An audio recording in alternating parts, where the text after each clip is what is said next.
Hi, you guys. I know you're there. I can't see you yet. I can see a few of you, but not everybody. Now I'm boiling hot in here. It was hot out today. How is everybody? When you come on, I'll see you, but I haven't seen you yet. So how is everybody? Are they good? Is everybody good? Exciting. I can see the numbers pulling up and I'm like, yep. Okay, there you are. It takes you guys a while, huh? Hi, everybody. Hi. All right, I'm here and I'm going to let people know I'm here now. How is everybody? Oh my God. Hi, little Ashley. How are you? Oh God.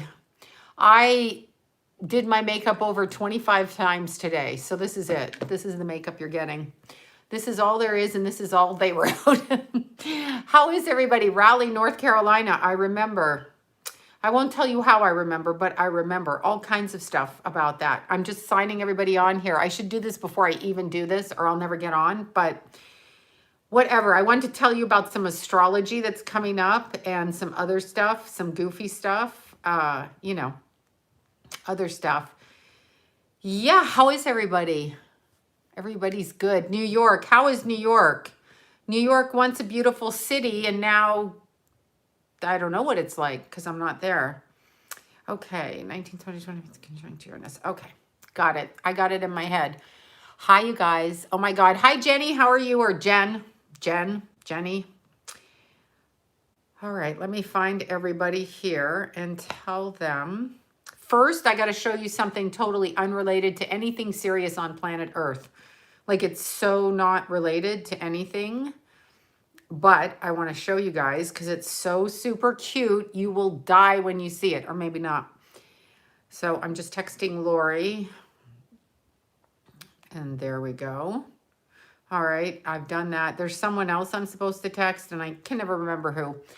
All right, you guys, look. So this morning, really early, I went to get my nails done because, of course, you got to make the nail hookup deal, right? So hi, Sally in Australia, originally from Ireland. Oh, that sounds like fun. Okay, so I'm going to show you my new nails. Here you go. Can you see them? I did stiletto on one and made it a different color. There, see? Different shapes on all the nails. That's it. This is my excitement for the day. That's what I did. No skating outdoors. I don't understand. Why can we not skate outdoors? I know, aren't they cool? These ones, my ring, this is my Keithy ring down here. These are my beautiful Christmas gifts from Susie. This one is the rose quartz that I stole off of Arlene's finger, just straight off the finger. Just, that's it. I'm taking the ring. And here's the other one because one fits my big one and one fits my Keithy ring. So this is the emerald one, my Keithy ring, my moonstone, and my turquoise. These are all Keithy rings over here. And this is a love ring sitting by itself over here on the wrong finger. Wait, we're purple tear and okay, what? I don't even know what the tears are. I really don't. And now I'm swelling. Wait, I'll take the green ring off. This is my Keithy ring. This one I showed you guys before. I made it, that one. Can you see? I made this. So that's Keithy's ashes and with opals. I can't believe I'm saying that. That's so weird, right? Okay, Stranger Things, Peter Beer. Okay, wait, what's happening? I don't know. I don't know what's happening. I know the nails are fantastic. Like I'm in love with this having one stiletto nail so I can poke someone's eye out if they come near me like that. It's a weapon. Along with my stiletto shoes, my stiletto nails. I know, right? That's right. No, I never did it before, but I saw it. I said I'd give her a shout out on this woman named Lynn, her hands at Jasmine Salon. Anyway, Lynn does this.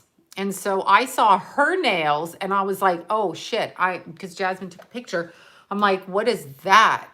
That looks totally fun. Yes, now you won't be allowed on a plane. Why am I not allowed on a plane? Am I going on? I know, Starbucks. I can't. I'm going to have to give up Starbucks. However, I'm using Carol's mug. So this is the mug that Carol gave me and it's pink and I'm loving it. I have cold ice water in it and it keeps it really cold. You know how I love my cold ice water. Okay, Kingston, Ontario. Originally from Nova Scotia. Oh my God. Yes, I know Kingston. I don't know Nova Scotia. I mean, I know Nova Scotia, but I haven't been to Nova Scotia that I can recall. Yeah. Okay. So I know I love the nails. That's all I care about. People yell at me. Cranbrook, yay. People yell at me all the time. They're like, there's serious business. Why are you doing your nails and hair? And I'm like, well, I've got to live. Like, should I shut down my life? Because no, I can't. Guelph, I know Guelph very well. Palm Beach, Florida. Palm Beach, yes. Aquarius stellium in my chart. So this February is going to rock my world. Yeah, well, that's good. I think this February is going to rock everybody's world. Yeah, Ottawa, Ontario, Saskatchewan, Canada. I mean, where did you? I did the ash ring myself. I can teach you guys how to do the ash ring. I know you asked a good question. So I bought this is hammered rose gold. So it's hammered. I don't know if you can see. It's not smooth. It's hammered, right? So I bought the rose gold. And I bought empty bezels. So I bought empty bezel rings. Okay, just my size, fat fingers, skinny fingers, 8, 7, all of that. I did that. And then I put the rings, I waited till I got them. You can get silver, gold, rose gold, whatever. You buy a nail lamp, right? You buy a nail lamp. I should do a video on that. But you get your ashes and you get your opals. And you mix it with resin and you dry it and you do it and you dry it and you do it. Yeah, my nails are ready. The Civil War is coming and I've got my nails on. Really, that's all I care about. I don't really care anymore. I'm like, whatever. Anyway, yes. Yes, of course it's resin jewelry. That's right. But I used resin with Keithy's little ashes in here. Thank you for that, Christy. Thank you so much. I used I don't know if you can see the gray. Okay, so the gray, and then that's blue and purple opal in there, and that's rose gold.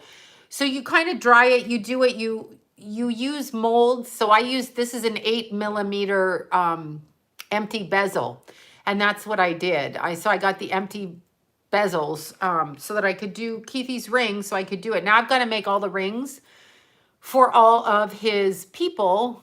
Like some of the boys want to wear them on a chain. I gave the urns out. Okay, I totally didn't even mean to get in this conversation, but I gave the urns out to Keithy's friends. So we mixed some of Keithy's ashes for his friends so they could put them on tattoos or keep them in their rooms or whatever it is these kids do.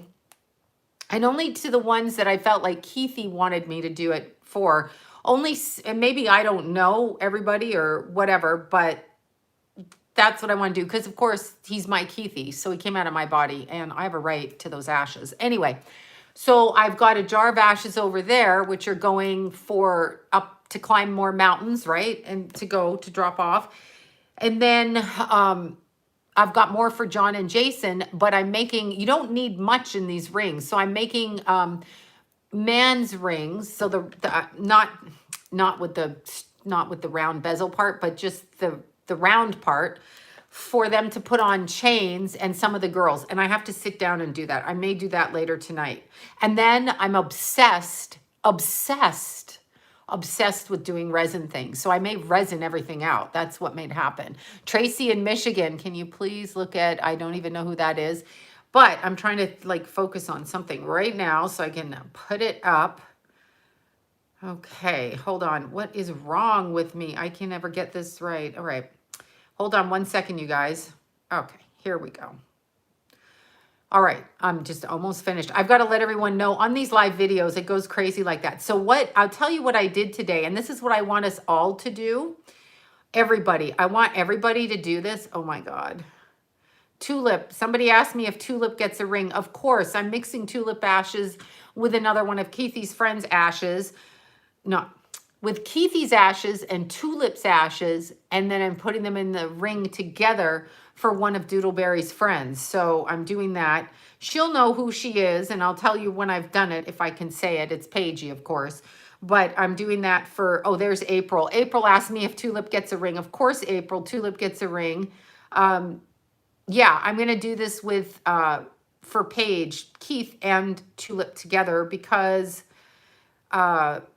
KG loved Tulip and she loved Keithy and Keithy loved Tulip and they were all like best friends. So that's going to happen there.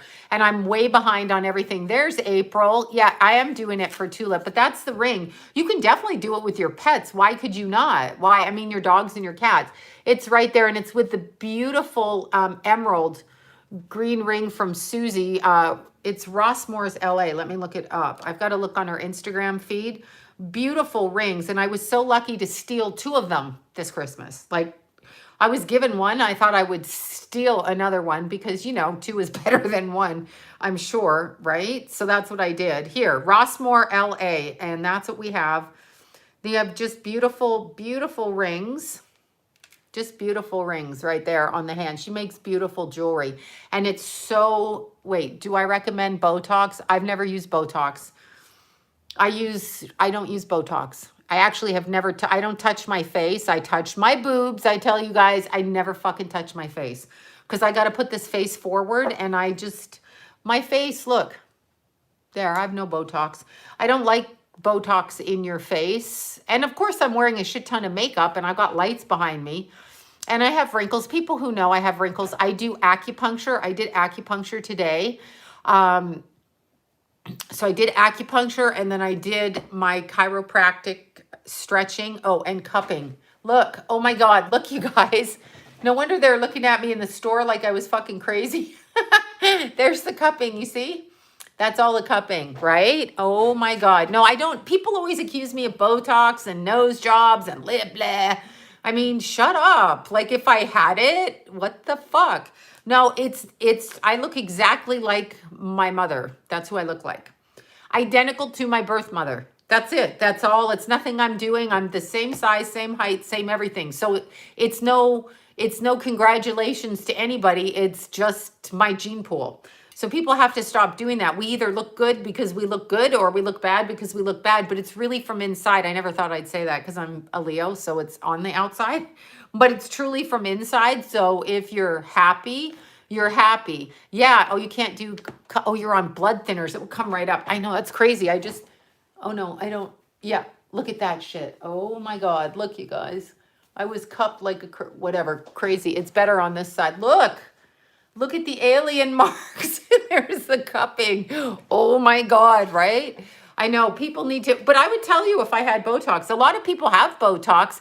My issue is it looks dark. I'm a bit chubby right now. So meaning I've been eating wrong. So that's why I need to clear myself. And then I did this beautiful thing for your skin, if you want to know.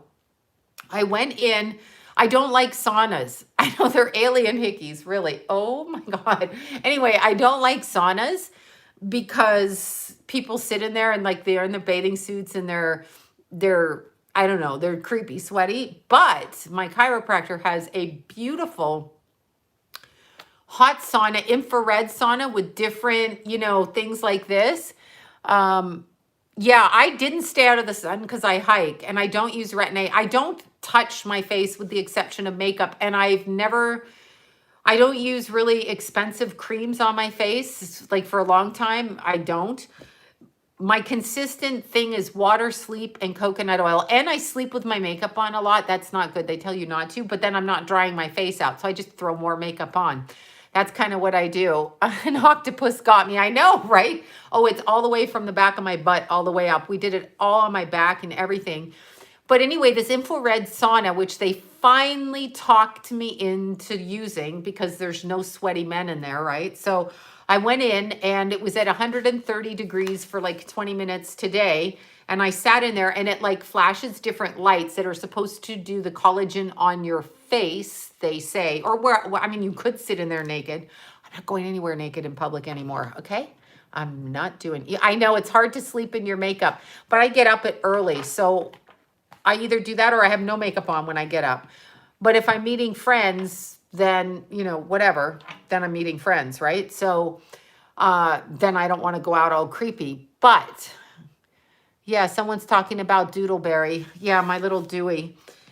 My poor little Dewey. I forgot it was a holiday today. I kept trying to go to the bank, so I went to 3 of them, and then I'm like, oh, why are these banks not open? And then I realized what happens to the soul when a person takes their life. I don't know really, except it depends. It depends. One of my friend's sons just committed suicide a few weeks after Keith. And it was, we don't really, infrared. Yes, that's it. Infrared. That's what I use. That's what I'm sitting in that sauna in the infrared.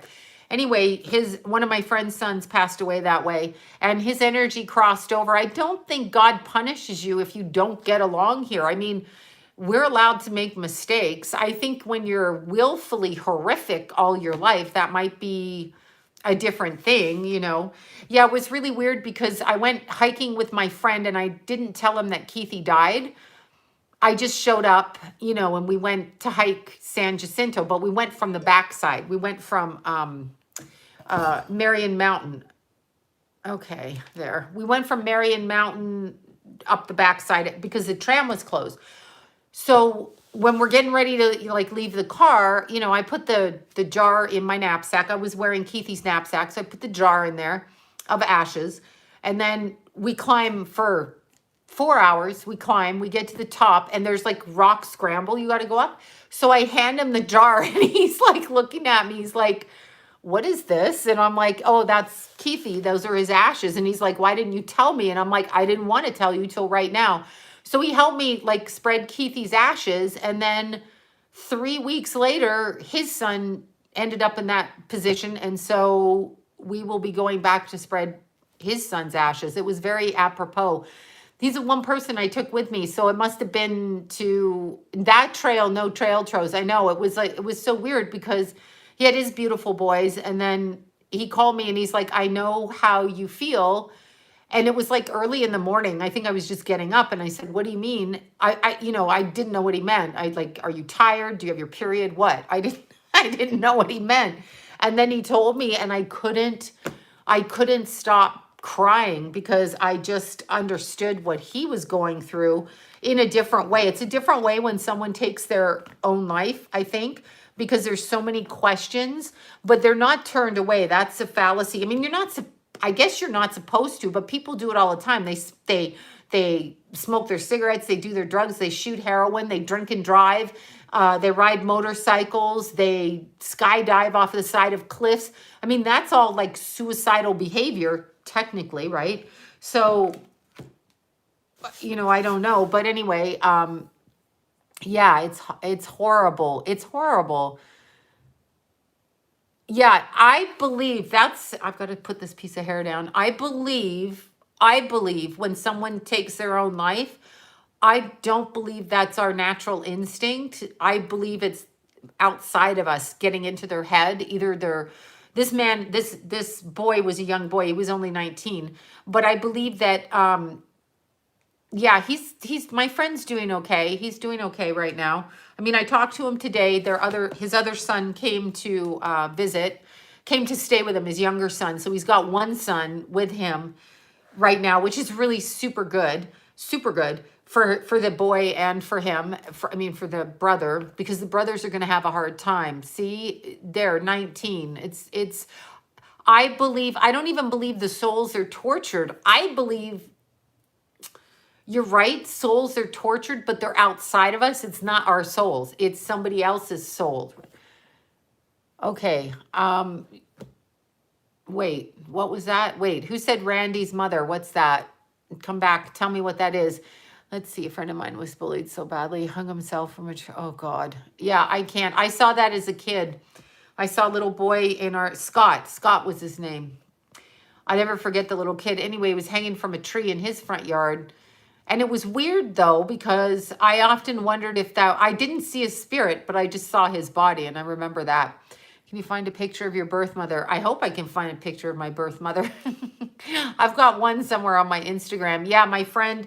And then my other friend, right after that, his son was the one that died in a motorcycle accident as well. And he was 20, turning 21. So he would have been 21 on Thanksgiving, and he died the week before. So there were 3 of us that had that happen like that. But the thing that I learned, and this is really what I learned, I never thought of it this way, but when you're giving birth to a baby, right? And you're giving birth, you're pushing the kid out. And as much as you want the kid to, I don't know, come out easily and less painfully or whatever, the child in the birth process is still really on their own, even though they're attached to your body. Like their struggle is their struggle coming out. And I feel as much as people are so absolutely lovely, the most gracious, beautiful people, my friends. I mean, if it weren't for my friends, honestly, just including me, and I was unfunctionable, like just including me, come to my house. I showed up, of course, I showed up at Arlene's house at like, I don't know, 6 o'clock on a Sunday morning, 7 o'clock after Keith died, trying to get the pictures ready. And she was helping me scan, and they didn't say a word to me. Like I would be pissed at me. I'd be like, get out of my house, even if you are grieving. But I was really lucky that people, Randy, oh, there, it disappeared 30. We don't know how he is or how he died. Oh, I got you. I got you. Yeah, the disappearance part is awful. It's awful. It's awful. I'm glad I know where Keith is. If I didn't know where Keith was, that would make me insane too. But I'm very lucky that I've got friends. Oh my God. Oh my God, Keely. Yeah, the labor thing is just ridiculous. But they're on their own at that time. They're on their own, like the labor part, and your life can change. I was in labor with Jason for 18 hours, 5 hours with Keith. Your life can change like this in a split second, So nothing really matters to me. No, not tater tot parties. We haven't had that. But nothing really matters to me anymore. Like all this shit that people are talking about on the news and stuff, it doesn't fucking matter because we die, we get out of here. So we're free from here. That's actually what I believe. I believe we are free from this energy, whatever this is, this shit, this garbage that we live in here. I mean, it's a garbage planet. Sorry, it really is. I mean, we are here, but I don't even care anymore. I'm like, go ahead, do whatever. And it's so interesting that after Keithy died, I mean, my friends are great, but I had beautiful friends. But I had some friends that were so willing to go after me because of my political choices after my son died. I was like, okay, you people are fucking stupid. Like, you don't even know. Like, we can disagree. That's all cool. Some of y'all are going to be, I have friends that do all kinds of shit, right? So we can all disagree on all kinds of things, okay? But when somebody's grieving and they're doing that because they got to get their little fucking point across, don't think I won't forget it. And you're not really my friend, you're my fake friend now, which means I will fake smile in your face, but I don't like you for that shit. So I remember it. I don't get over that. However, it still doesn't matter because we all die, and when we die, we are free.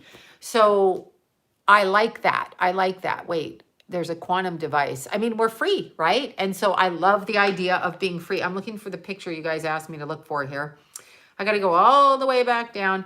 But having said that, we are stuck here until we are free.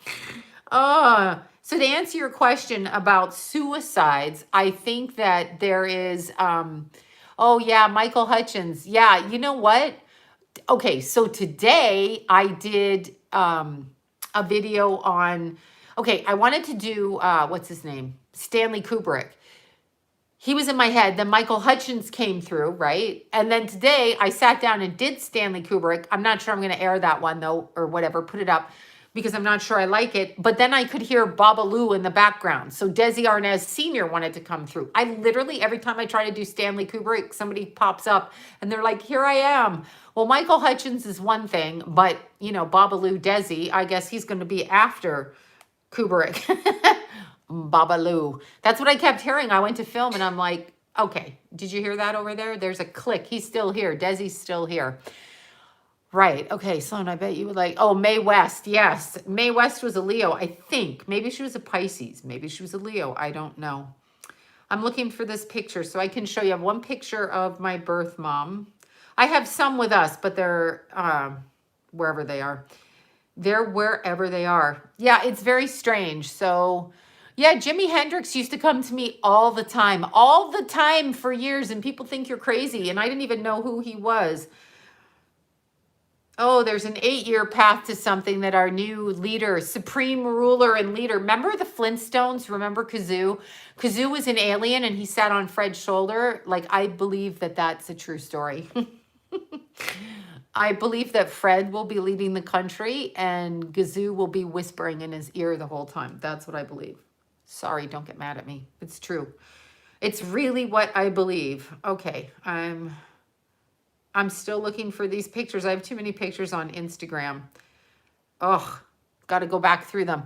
So I believe that the Kazoo, you remember him? But he was an alien. He was a little green man that sat on Fred's shoulder. And remember there was good Fred, and then there was Fred with the pitchfork and the little horns and the pitchfork. Well, that's true of man, right?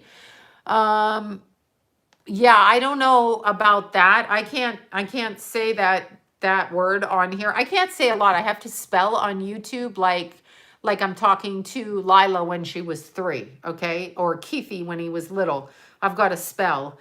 I've got to spell. Okay, hold on. Let me just find this picture as I'm looking down. Anyway, I'm cracking up. I'm just cracking myself up. I'm laughing and I'm not sure why I'm laughing. Like elementary school, it's like, hi, I'm sorry. Did I say something that offended somebody? Like, I'm really fucking sorry. My friends get offended. They actually get the fuck offended when I make a comment about somebody that does something outrageous and says something pedophilic online, and then they think they know this person and then they're going to yell at me about it. It's like, I don't know. Why don't you look at the tweet of this C. Teigen bitch? Why don't you look at her tweet and then go after her because she's the one with the sickness in her head? That ain't me, right? That is not me. Ugh, whatever. Okay, so yeah, I've had enough of people. And at this point, I'm still looking for the picture. At this point in my life, if I don't know what to say, I would never be president. Why would you want to rule this planet? Why would you want to waste your beautiful time on Earth ruling this planet? How horrible would that be, right? Oh my God, terrible. If it's a new moon, the day you're born, then you're born with a new cycle. You're a new moon baby. Oh, for the love of God, I can't find this picture. It's going to make me crazy. Crazy. Bad shit crazy. Okay, I've got to go all the way to the bottom and then scroll up. There's a lot of little pepperoni. Okay, I'm trying. There's lots of baby Lila and baby Keith and all kinds of people on here. All right, so when we're looking at the energy, just to warn you all, okay, just to warn everybody, people slamming the same. I know, it's awful. I actually don't care. I don't care what you say about anybody. I'm talking about like whoever rules like Oz, City of Oz, the movie, The Wizard of Oz, whoever the wizard is going to be, I don't fucking care. I don't care. I don't care what points you have. I don't care. Hey, the new supreme leader of Oz is promising everybody free money. So I'm old enough. I'll be dead by the time that shit gets paid back. So I don't care. But people, I mean, whatever. It's this stupid planet. It's really quite ridiculous if you ask me. It's ridiculous. And it's very like, okay, is a number 13? I don't know. The number 13 equals a 4, and 4 is the number I think that they have the problem with. Not necessarily the number 13. A 1 and a 3 is a 4, right? So, okay. I have no idea where the picture of my birth mother is. That's ridiculous. I must have put it up here somewhere at some point in time.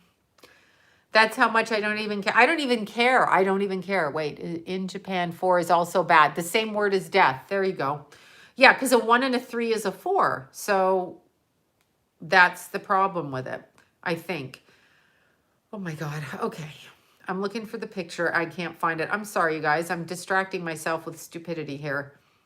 There has to be one picture. You'd think I'd have a picture of her. I'll bring one on one day at some point. But now I'm obsessed with looking for this picture because you guys mentioned it and I can't find it. Okay. All right. Why is 13? I don't know if why 13 is 13 is your lucky number. That's great. If it's your lucky number, then that's super cool. Henry quits. Wait, Quit sending the same message. Oh, do we have a troll again?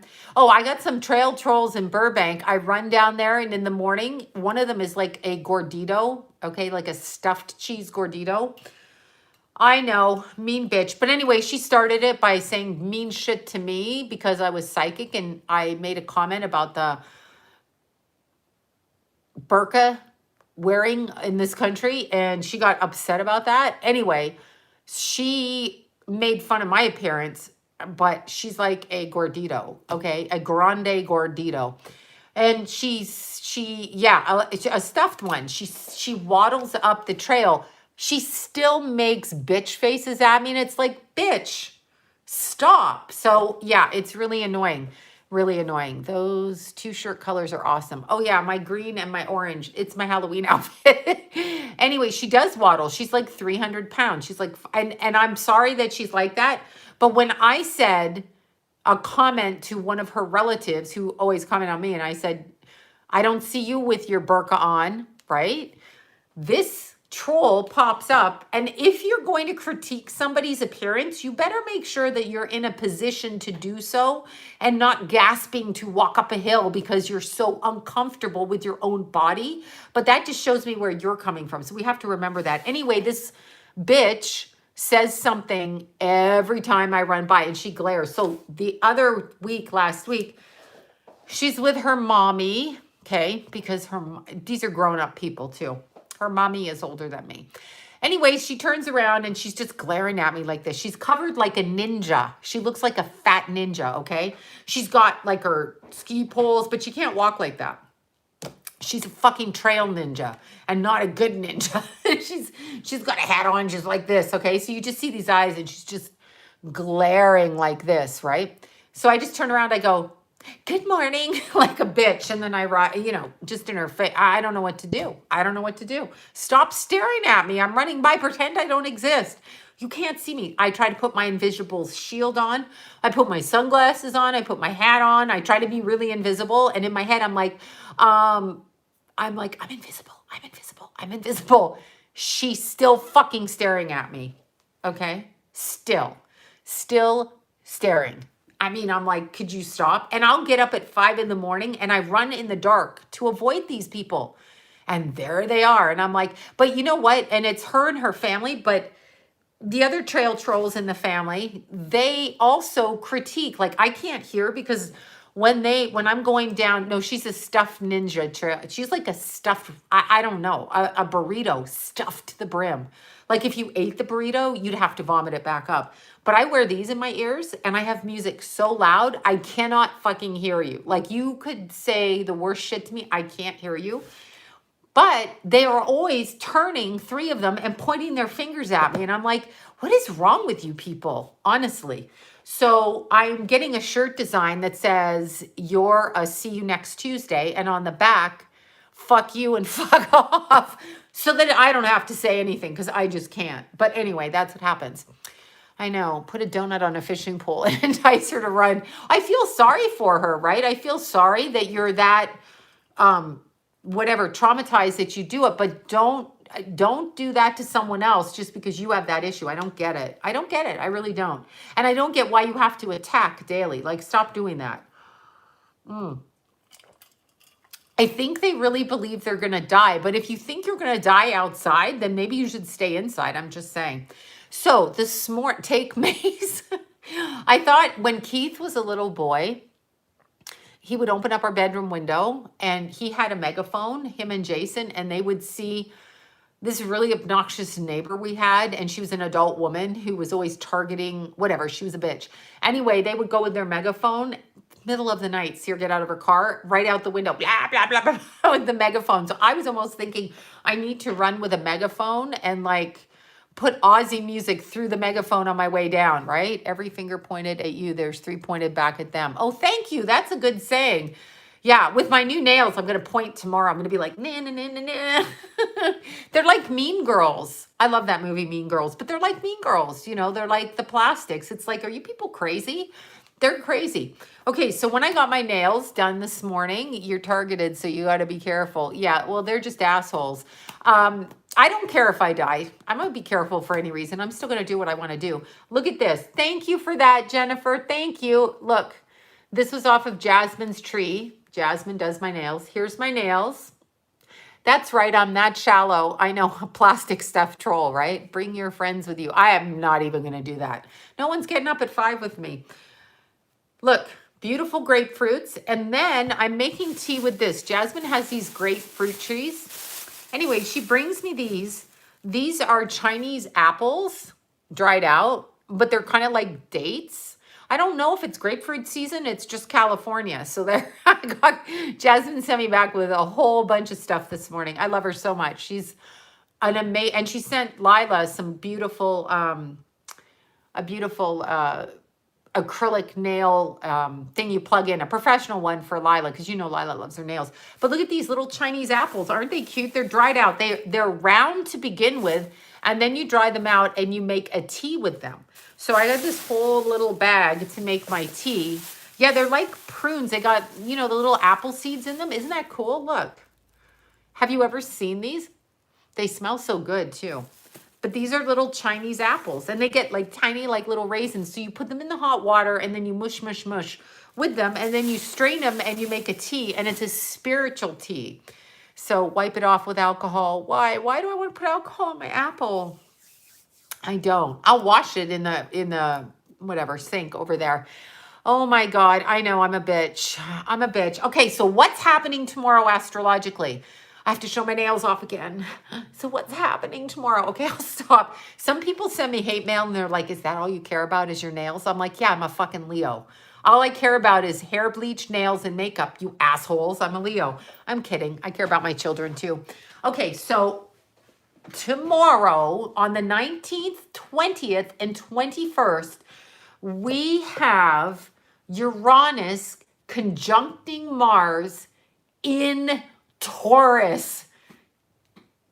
Okay, so Taurus is real stubborn, really earthy, and of course Uranus is ruled by Aquarius, which squares. Square is a fight, Taurus. And then we have it conjuncting Mars. Mars. Okay, so Mars is Aries, Aryan in nature. Mars is fighting. Yeah, go to bed. Well, listen. So my friend texted me this on the weekend. So I was going on a spying mission. Bobby knows what I'm talking about. I was going on a spying mission, and I was spying on an address to find a witness. But I went early Saturday morning, right? So I'm getting off the freeway and I'm in a different city. I'm in like 5 cities away from my city. And I'm going to an address on my GPS and I'm looking for a car, right? So this policia, traffic policia, you know what I'm talking about, traffic cop, I see the lights. I'm like, is he pulling me over? Because I'm already on the off ramp. So whatever speeding I did was already done. So he pulls me over and I'm thinking to myself, okay, this is me. I'm like a rabid dog with a postman when it comes to, I was on a spying mission. I have a spying purse over there. I got it from Christmas from Delane. It's a spying purse, which means he wraps under you and it's a spy purse. Like you keep it on you and you can pull your stuff out and spy. So what I usually do is I drive by and I put my camera on so I can find the car that ran into Keith. That's all I'm looking for. And I'm given addresses and I go do this. Anyway, the cop pulls me over and the cop says, he says to me, you know, do you know how fast you were going? And I'm thinking to myself, why are you even talking to me? Like, you're going to lecture me too? So I got to pay and you're going to tell me how fast I was going? I really don't fucking care at this point. I said, no, why? He goes, you were going 84. And I'm like, okay. And so the speed limit's 65. They let you go about 10 miles over. So this is like a $800 ticket. So when he came back to the car, he goes, do you have your registration and insurance? I'm like, not in the car because I just paid it at home the night before online. I had the shit on my kitchen table. Anyway, I pulled it up on my phone. But I said to him, so let me get this right. I'm just curious. I could be a blonde idiot, but you're going to give a ticket to people who are unemployed. You have a government job. So you are taken care of. You and only you and other people working for the establishment are the ones working. Okay. So you are working, but you think it's okay in California to give. I mean, how do you know if I'm working or not? You don't. And anyway, I think that pissed him off. And then I had to test the envelope. So, you know, when you have to sign the ticket, you have to sign the ticket. Okay. I kind of had a meltdown. I said, I don't want to sign the fucking ticket. I don't want to sign it. It doesn't mean anything. I'm not going to stick to it. I don't care. I don't want to sign the fucking ticket. And he's like, well, you have to sign the ticket. I said, have to sign the ticket, like go to jail if I don't sign the ticket? He's like, yeah, you go to jail. I'm like, let's do it. I'm like, let's do it. Let's go. I got nothing to do. I mean, I really got nothing to fucking do at this point. And, you know, I mean, at this point, Keithy's passed away. I really don't fucking care. Let's go down this road, right? So I go, let's fucking do it. That's what I said to him. Meanwhile, John is on the phone with me because I had to phone him to get the insurance, right? And so I'm like, send me my insurance because it went to the old house. Anyhow, he sends me, he's like, why don't you shut up? I'm like, why don't you fucking shut up? I've got my earphones in, right? So I'm talking over here and I'm like, I think we should go to jail. And he's like, well, before we go down that road, I'm like, why? Who's in the jail? I mean, what's going on in the jail? Let's fucking go to jail. I signed the ticket. We didn't go to jail. And I go to him, I go, you know, you got fucking nerve. I go, you got a city fucking job and this isn't a murder case. And I said, by the way, you fucking traffic cops don't do jack shit when you see it. You don't actually go after people. You don't actually go after people. You go after fucking old white women in cars. I mean, fuck you. Oh, God, did I do it again? Anyway, that's what I said. I'm like, so I don't look like a gangbanger. I look like, you know, Miss Suburbia, even though I'm batshit crazy. I look like Miss Suburban somebody. So you figure I'm an easy target because there was a whole bunch of cars racing in front of me. I couldn't even move over to get off the off-ramp because these cars were going around me and around me. Why didn't you go after those gangbangers, right? I'm just asking. Oh, anyhow, yeah, he was very, I'll give him this. He did not get angry. I would have said to me, shut the fuck up, you're going to jail. That's what I would have said to myself. He did not get angry. He was very composed. So I will give him a attaboy for that. Because he has a good temperament. He was pretty easygoing. I was just pushing the envelope. I was bored. Truthfully, I was bored. Yeah, no, it was terrible. No, it's not the right thing to do. I'm better off when I don't have a conversation with people in authority because when they talk to me, I know they're doing their job. But when you get to a traffic cop, and especially after how they closed the case with Keith, I can't respect you because you don't even know what you're talking about and you're all lazy and do the easiest thing. Like when you pull over a white woman, I think you should go after the blue Charger that was to my left going, I don't know, over 100 with his little buddy in a black gangbanging car on the right side of me. I couldn't even get off the off-ramp. Like I literally had to slow down to probably 40. No. I know he was doing his job. No, fuck them for doing their city jobs and ticketing people. I'm lucky that I have some money that I can pay the ticket. But if you're giving people tickets in this climate when they've shut down businesses, you've got some fucking nerve. I'm sorry. City of Los Angeles and other cities, I'm not saying which city it was. It wasn't actually city of LA. Surrounding city. They should not be giving tickets to people who aren't working. That's what they should not be doing. Honest to God, people, like if it's a $900, you understand a traffic ticket in Los Angeles is like $124. There's over $600 in taxes, okay? $600 in taxes.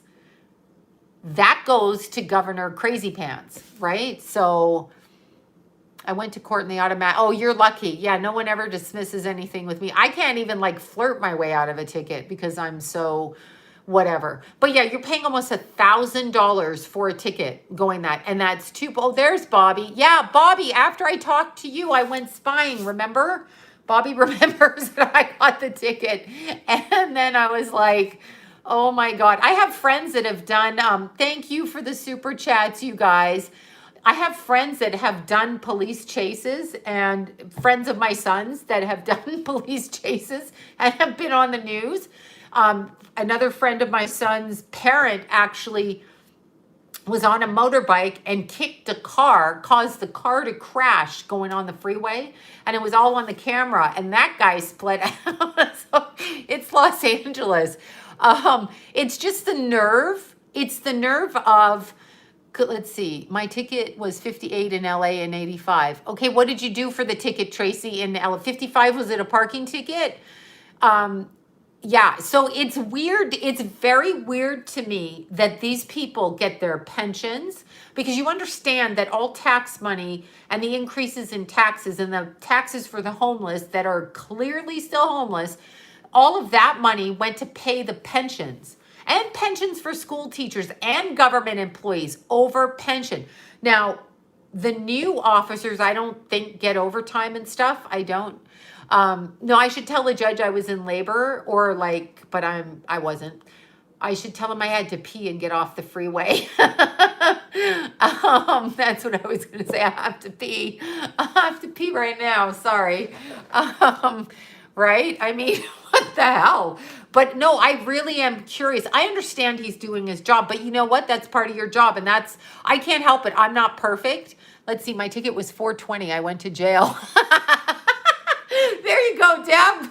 Bravo. I know. My friend's calling me. Deanna, she's calling me, and she's like, I don't think you want to go to jail. I'm like, fuck that, I'll go to jail. She goes, no, you can't go running in jail. I go, how long am I going to stay in fucking jail for not signing the ticket? And they're letting murderers out of jail. Why am I going to go to jail? Deb, how long did you stay in jail?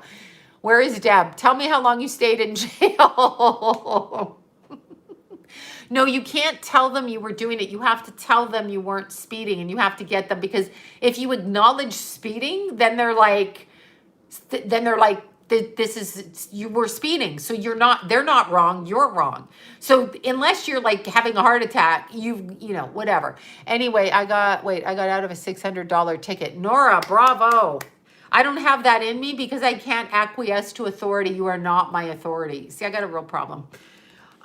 I don't mind when people, actually, he was respectful and good. I just don't think, like, I am so sick of signing things like it's contracts. Let's see.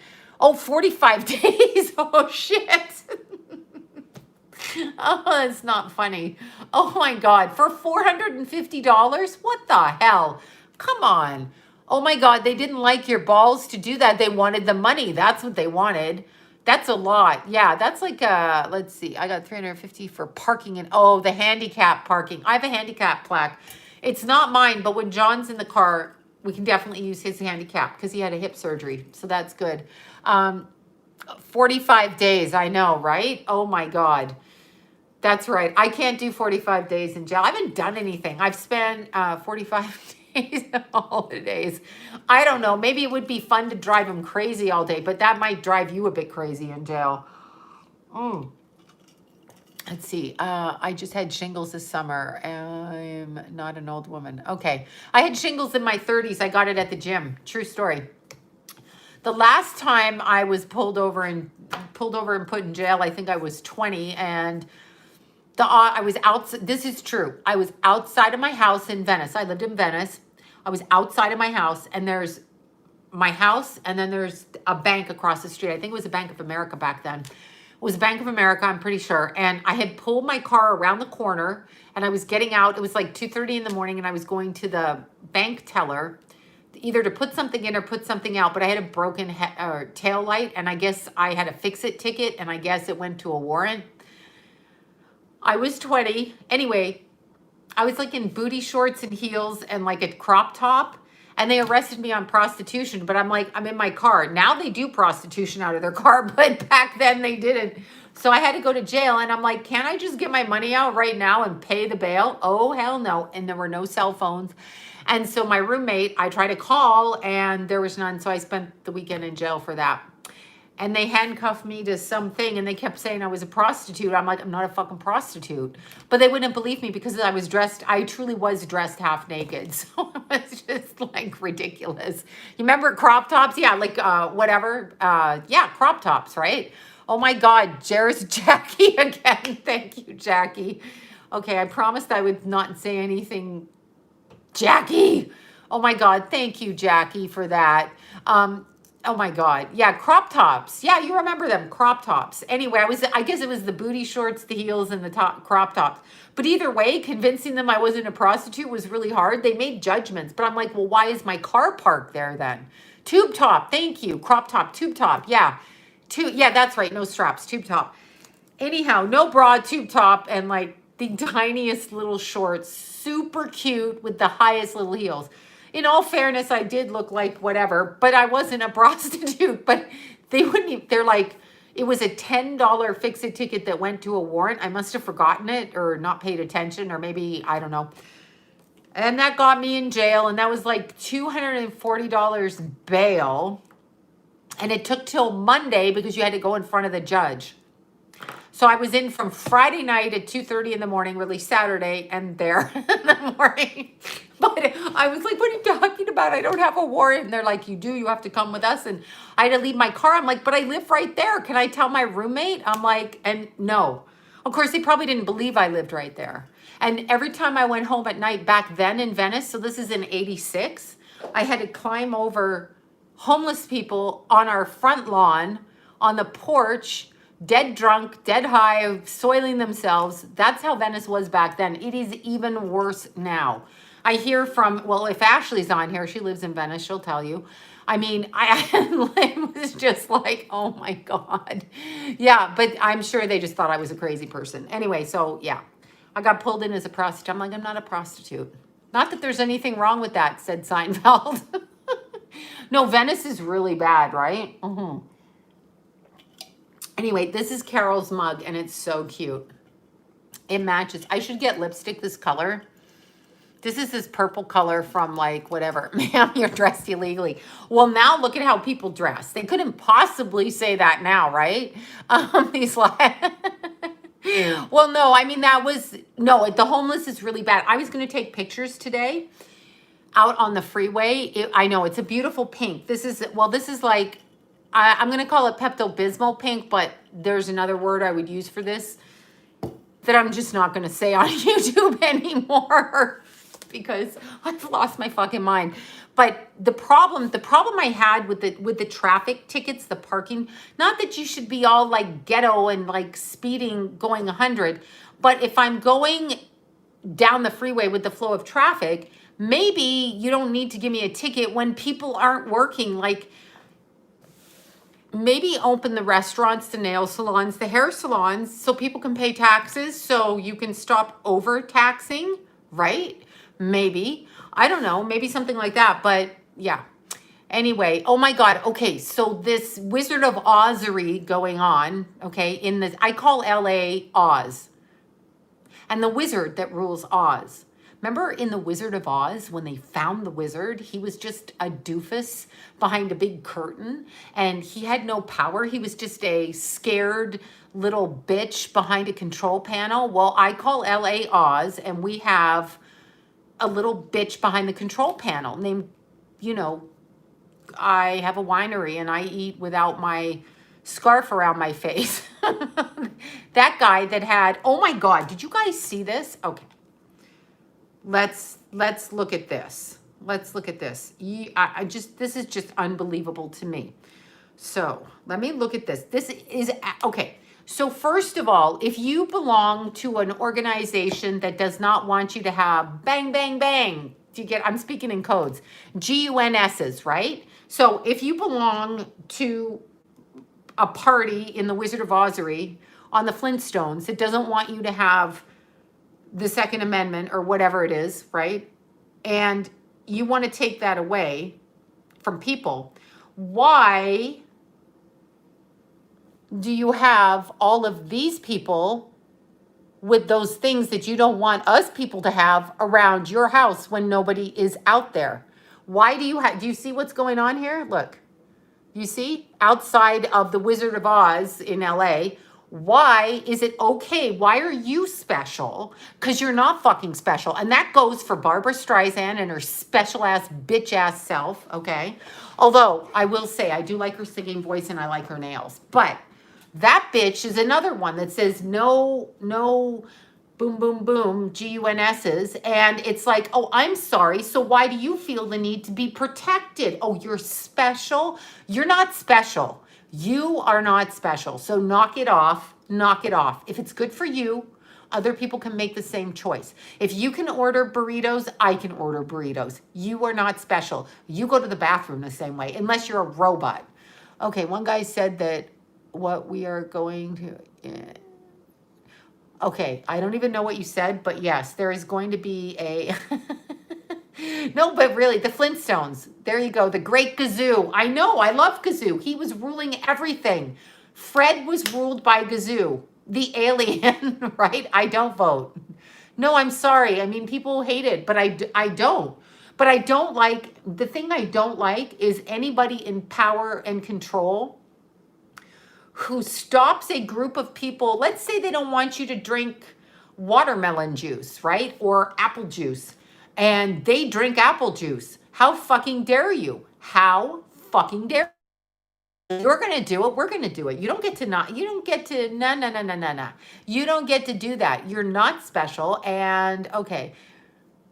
No, I don't think anybody disagrees with that. But here's what's going to happen. I don't know what's going to happen. I do know that it's a funky, everyone hit the like button. Like, okay. I do know that with Uranus conjuncting Mars for the 19th, 20th, and 21st, that's kind of a rough thing. I do know that. And I do know,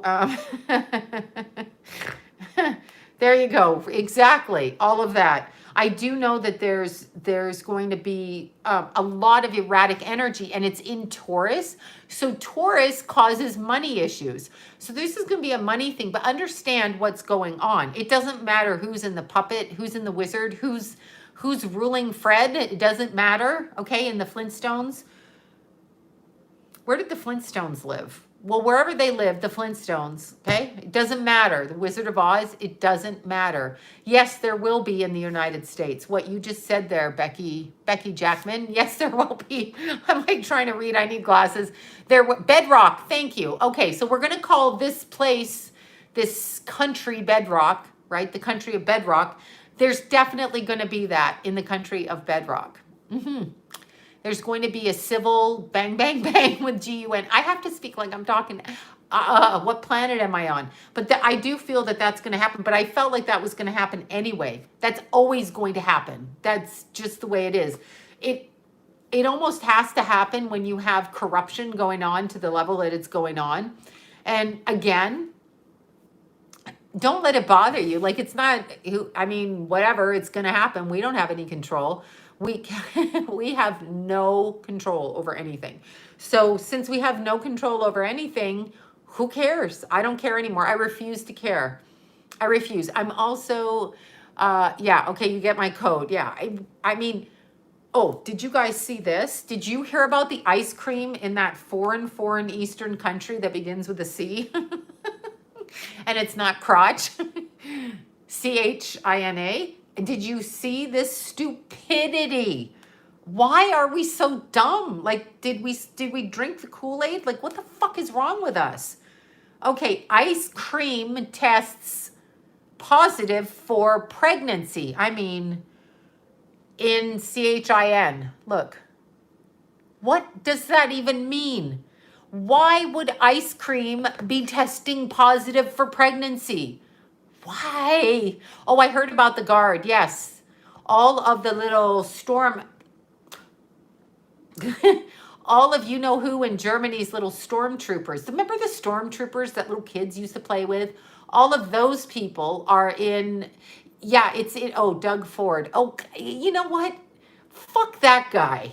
What kind of family did that guy come from? Remember his brother? Rob Ford. There you go. Yeah. But why is the ice cream being tested, number one? What does that even mean? It's ice cream. So if you pack the ice cream, so what are they saying? It's listeria? Are they saying that the STD in the ice cream is actually listeria and it's a milk-borne illness? But I don't understand. It does not compute my brain. I almost can't take this anymore. And then if I hear one more thing that the freezer trucks are taking the dead BONSE, no, BODIES away from the place where people get sick. If I hear that one more time that these freezer trucks are pulling out these refrigerated trucks and they're just heaping bodies in there. What? Get a grip. If anything, the mortuaries are filled up with people because they can't have the funerals they want to have because they're putting it on hold because of all of this. We didn't put our son's funeral on hold. We did it. We did an AWOL funeral the way we wanted to, but a lot of people want to have a traditional funeral, right? They want to do it in the way that they they want to do it in the way that they want to do it. So they maybe are putting their loved ones on hold because you can hold a body in a mortuary for 90 days. Maybe the mortuaries are filled up with bodies over here. No, this was a family member of, Toronto under provincial lockdown. This is why I left Canada, because I knew that they have this mindset.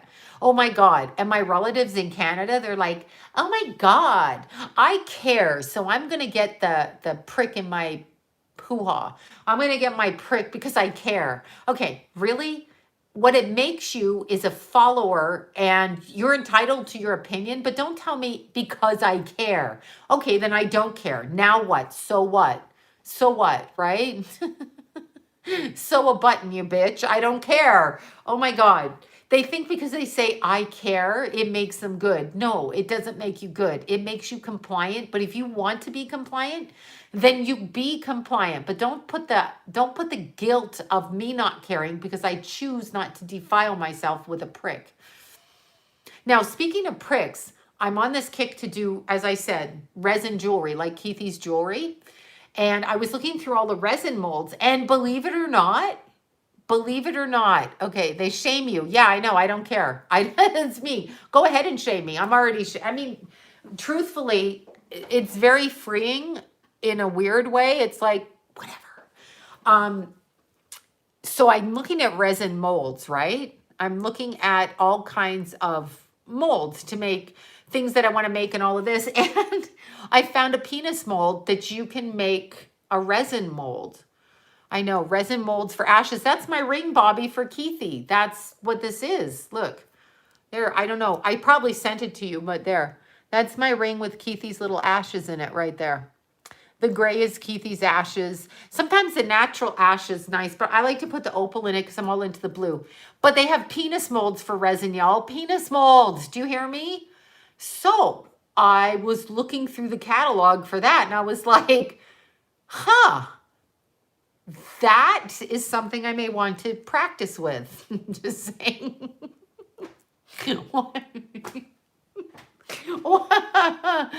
Yeah, that's what I was saying. I was like, I know, right? I should do it with crystals and make them all shiny and different colors.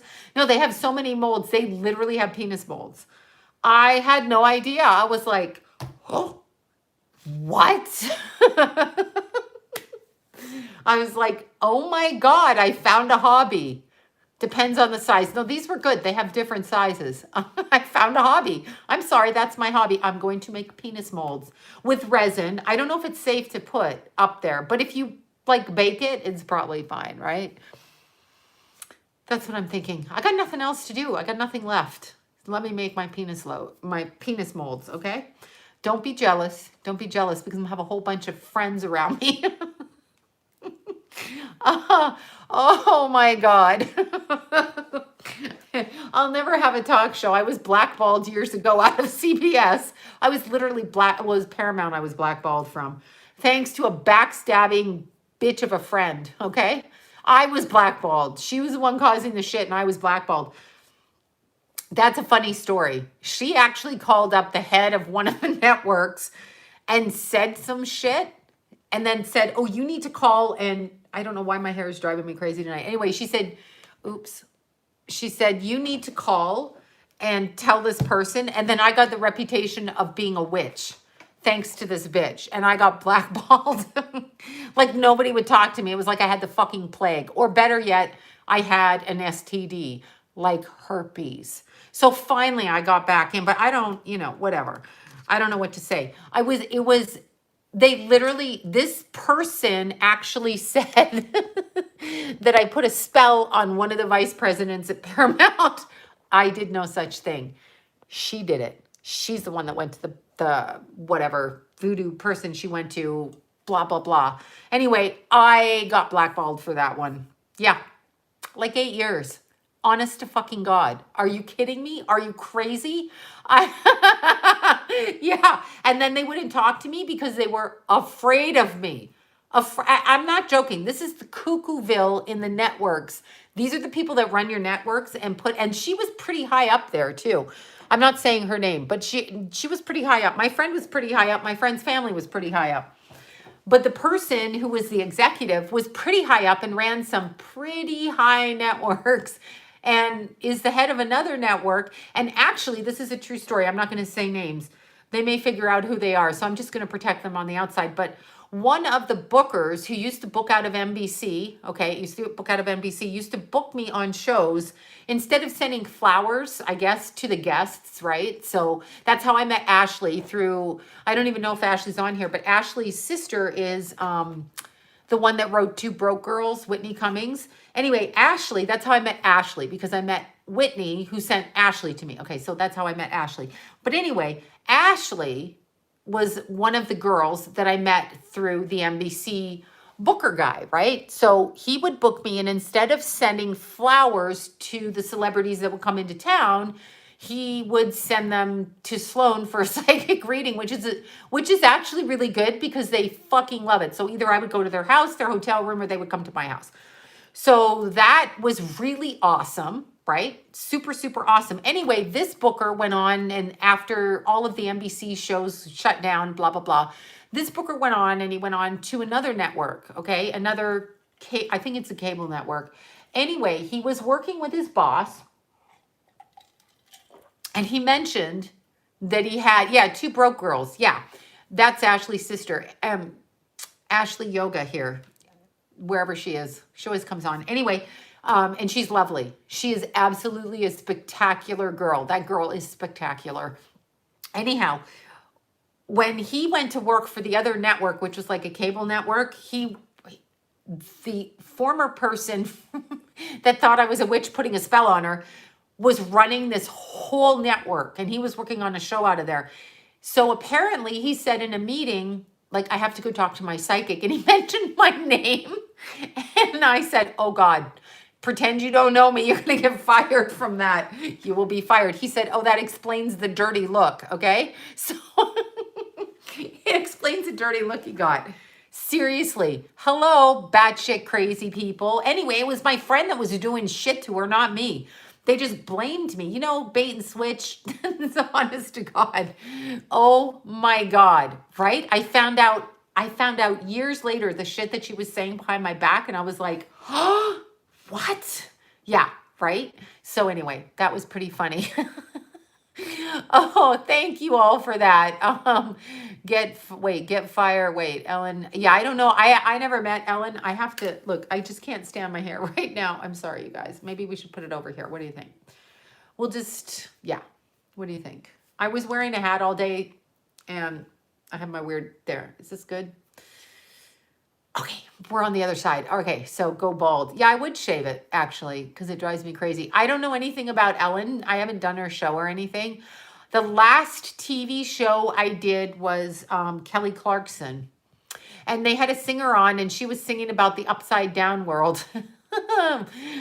Proving that we are in the upside down world, right? So that was the last show, and I was on Halloween, and they put me in a naked costume, and I was really super excited to go out in front of the audience on Halloween and on live TV wearing a see-through genie outfit with a wig that took my head over.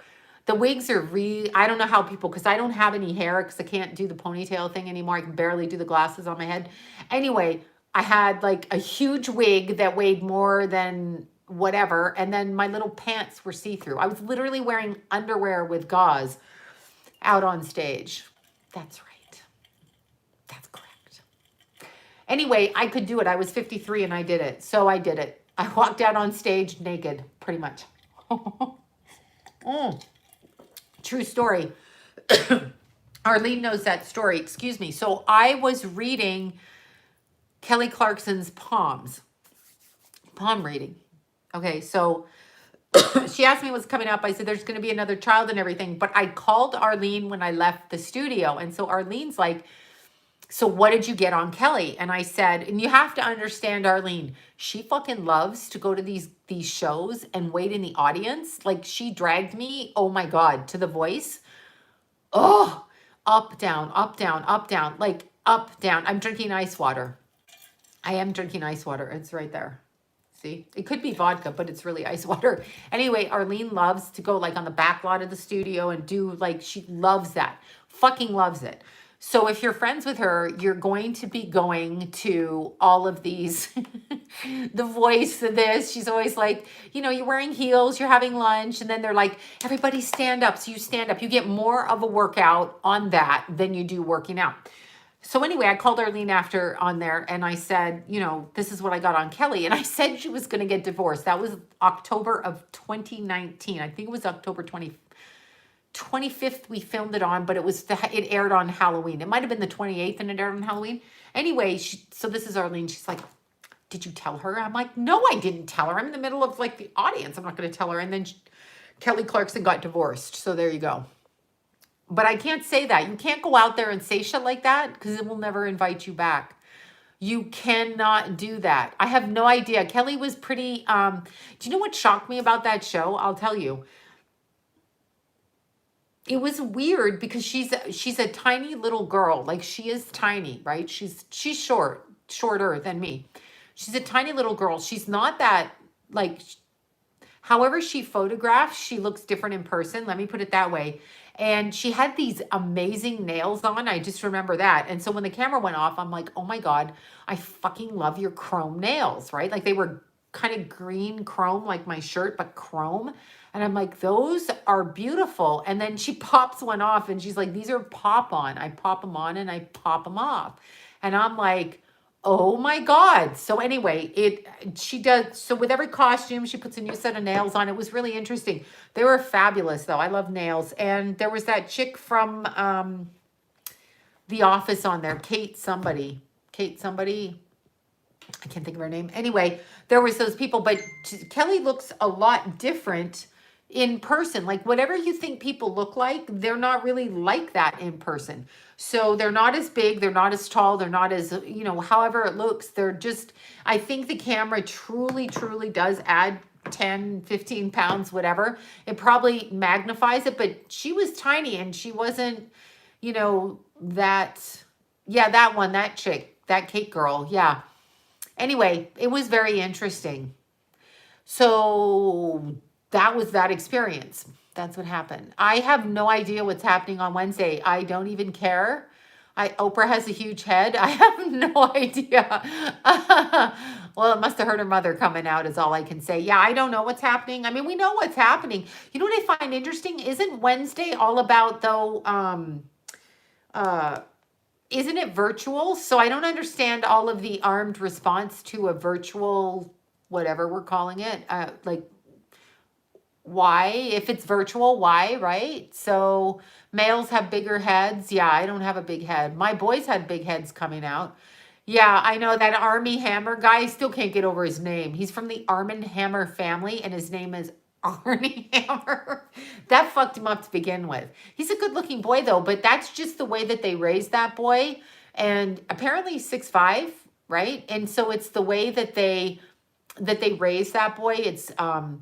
It's conditioned, and when they get conditioned like that, like C. Teigen, and they print shit out there, and they say that stuff like that, it's normal to them. Like they've been living these lives, doing these things, right? My son had a pumpkin head when he was small. Yeah, Keithy had a big head and a tiny, but I called him Dew because he looked like a big dewdrop on a leaf. But yeah, I think they're used to their conditioning, and there's a disconnect between reality. I can't stop these noises on my phone, okay? Okay, I've got to turn this. I can't stand the noises. Yeah, I should do a live psychic reading, right? It's not like I can read my way out of a paper bag right now. Don't be Well, I think people have a right to do whatever they want if they want to. I mean, we're supposed to be able to do it. If we're being scared into complacency, I don't know what to say. I don't protest for anything unless it's for children's rights or somebody that's being abused. The other stuff is like a game of hit and miss. I don't know what. Thank you for that. Thank you guys. Thank you so much for the super chats, everybody. I don't know what to say. I just don't know what to say. But let's see. No, I've read for free. I read on here for free. I just don't have the energy right now to do it. I don't mind. I read for free all the time. We all read for free. All psychics read for free. There's people in our lives. There's kids in our lives. There's all kinds of stuff. I just can't do it all the time. I don't, and just don't have the energy to do it right now after Keithy. My energy's kind of down. So yesterday I did two recorded astrology readings. I did the first one, so it's about an hour and a bit long, and then I had to lie down, then I had to get up and do the second one. So I end up lying down all day when I'm working. Now I'm just tired from that. So if I do nothing all day, I'm also tired, but it's a different kind of tired. I'm sure he does. I'm sure he's quite cray-cray. But what I was going to say, this was something I thought, because we are so obsessed. I'm going to have to quit Facebook because I want to punch people out on Facebook. My family members mostly, because they're such jackasses, okay? I mean, just the stupid shit that's said. Just the stupid fucking shit, okay? Stupid. I posted a tweet from C. Teigen, Rainn Wilson, Patton Oswalt, and let me get the other one's name. What is that dumb asshole's name? Hold on, I gotta look it up. What the hell is that fucker's name? Guardians of the Galaxy director. What is that guy's name? Guardians of the Galaxy. You know who I mean. Oh my God, that guy. Anyway, I posted their tweets and I simply posed the question. I posed the question that, oh, James Gunn, thank you, that cocksucker. I posed the question, I posed it and asked if these tweets are allowed to stay up, but the highest office in the nation, you can just shut them down for no reason. I was confused because when you're talking about all things that they're saying, hate speech, inciting of all kinds of things and whatever they're saying, right? When you're talking about that and you're talking about the abuse of children or the sexualization of children or the like Rainn Wilson, the cannibalization of children as in eating children, I just think I draw a line at that before I draw a line at anything else. Actually, quite frankly, I draw a line at the abuse of children. And to me, when you joke about that, because I had people telling me, Charlie Sheen, oh yeah, I had people telling me that I was being unfair to C. Teigen. I know people that know her. And they're like, she made a mistake. And I'm like, that's not a mistake. A mistake is, I know what they are. I can't say the word on here, but you're correct there, Miss. You just went up there. I can't say the word on here, but if you're going to tweet that, I really think you should come under question. I mean, I'm sorry. I'm sorry that I have that opinion. So that was my point. So I was talking about removing the highest office in the land, their Twitter account. And my relative actually, and I said we should be ashamed of ourselves for all the tweets that we let go by from these people under the guise of their celebrity. The guise of celebrity is their own God. They are their own God. Do as thou wilt, okay? I know, Aleister Crowley, everybody's a huge fan. I fucking get it. Be a huge fan all you want. But when you say do as you want in every capacity, okay, it's like chaos magic. In other words, maybe what I want to do is go hiking and eat popcorn, and that's one thing. Maybe what they want to do is something entirely different. Okay, do as thou wilt.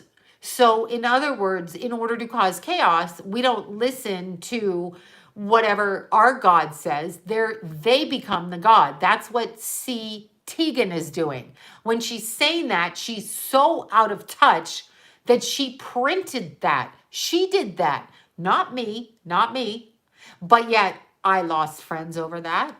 I had people tell me, why wouldn't I support the woman? I can't support you when you talk about abusing children. I'm sorry, I just can't. And I'm not talking, you're saying something like, oh, fuck that kid, he shouldn't have won, or, whatever. Or I smacked my kid once, or I forgot to let my kid in the house, or whatever.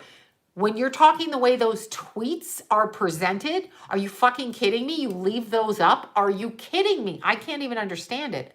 But we are sick. So I said we should be ashamed of ourselves because we support this bitch and Patton Oswalt and all of these people. Okay. I know what she does. I know what they do. Anyway, my relative says me and my followers should be ashamed. Yeah, that's right. Because we have been brainwashed. She went right to the derangement syndrome over there, over the highest office. That guy's not there anymore, so it doesn't fucking matter. So, but she went right there and totally skipped over the child abuse conversation. I found it so interesting. They are unwilling to look at the behavior of these people because they're celebrities and therefore mini gods. It's weird. Oh, I know what she does. Army Hammer does it too. Who writes DMs like that? People go, oh, I don't think he meant it. Well, you could read all my texts and I know what I meant and I know what I didn't. And I've never texted that. Okay, never. I've never texted it. I've never texted that because it is completely immoral. Oh, I know it's about money. I know what they're doing. They're all defending it. But my point is, even in my family, these are fucking fake people that cannot hear. So I said, you got your own dysfunction, go to therapy for that. If you're having an issue with me pointing this out, you need to go to therapy and you need to get your shit straight because there's something wrong with you. And you can cut me down all you want, but when you do that, even the way we raise our children in the society is wrong. All of the things that go on with children is wrong. People don't make jokes like that. And if you look at Rainn Wilson's tweets, oh my God, that guy has, okay, so one of my videos, and I was first introduced, I've always known this because I knew people growing up in Toronto. I grew up in Toronto, Canada. I knew of snuff film people as a small kid, 7 and 8. I was introduced to it through, I didn't do it. I never saw it. I was introduced to the idea that it happened through my family members, in particular my mother that warned me about it. I was 7, okay? So it was common knowledge, actually. It was common knowledge. And she was just saying, if anybody does this or this, you need to know where that's leading, which was very good. I ran into people who are not of God. Those other ones that run around, la, la, la, la, la. Remember the Seinfeld episode? Hilarious. I ran into those people quite by accident on my way home from school one day. I observed something. Anyhow, I knew what it was. And I always saw people shapeshift in front of me, which is, a psychic type of a thing that I always had. What I can't understand is when you hear these things and you know them and kids go missing all the time.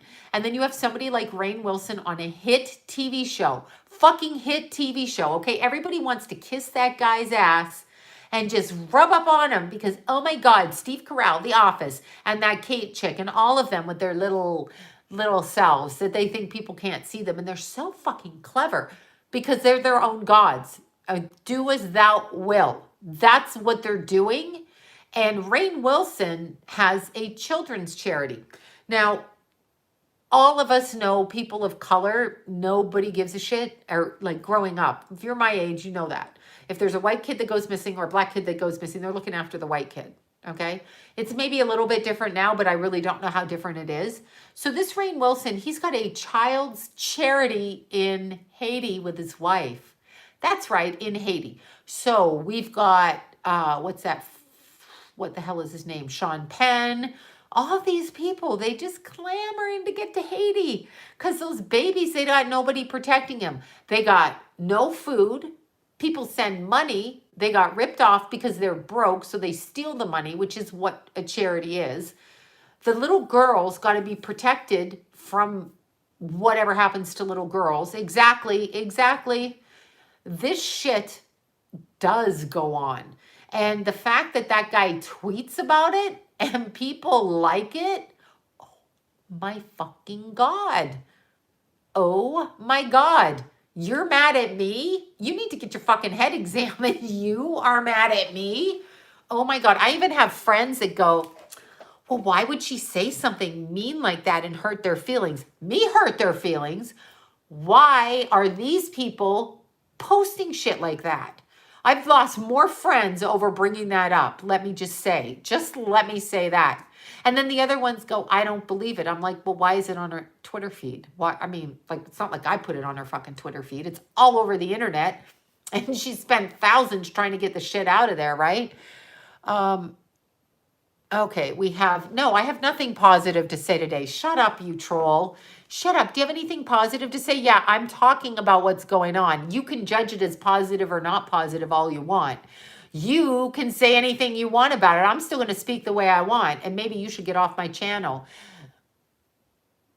Anyway, so when you're looking at this, it's hiding in plain sight. But when you're looking at this, people are having total issues believing it, which it sounds outrageous. But when you look at the statistics, according to their own statistics, 800,000 kids go missing a year. That's not my statistic. I didn't make up that shit. That's their statistic. So where are they all going? You know what I'm saying? Where are they all going? Where are these little kids going? I don't know. That's right. Oh, Anthony Bourdain's channeling. Again, I got heckled for that. I did not know who he was. I have not watched TV. I will watch some TV. Okay, so I love Legally Blonde.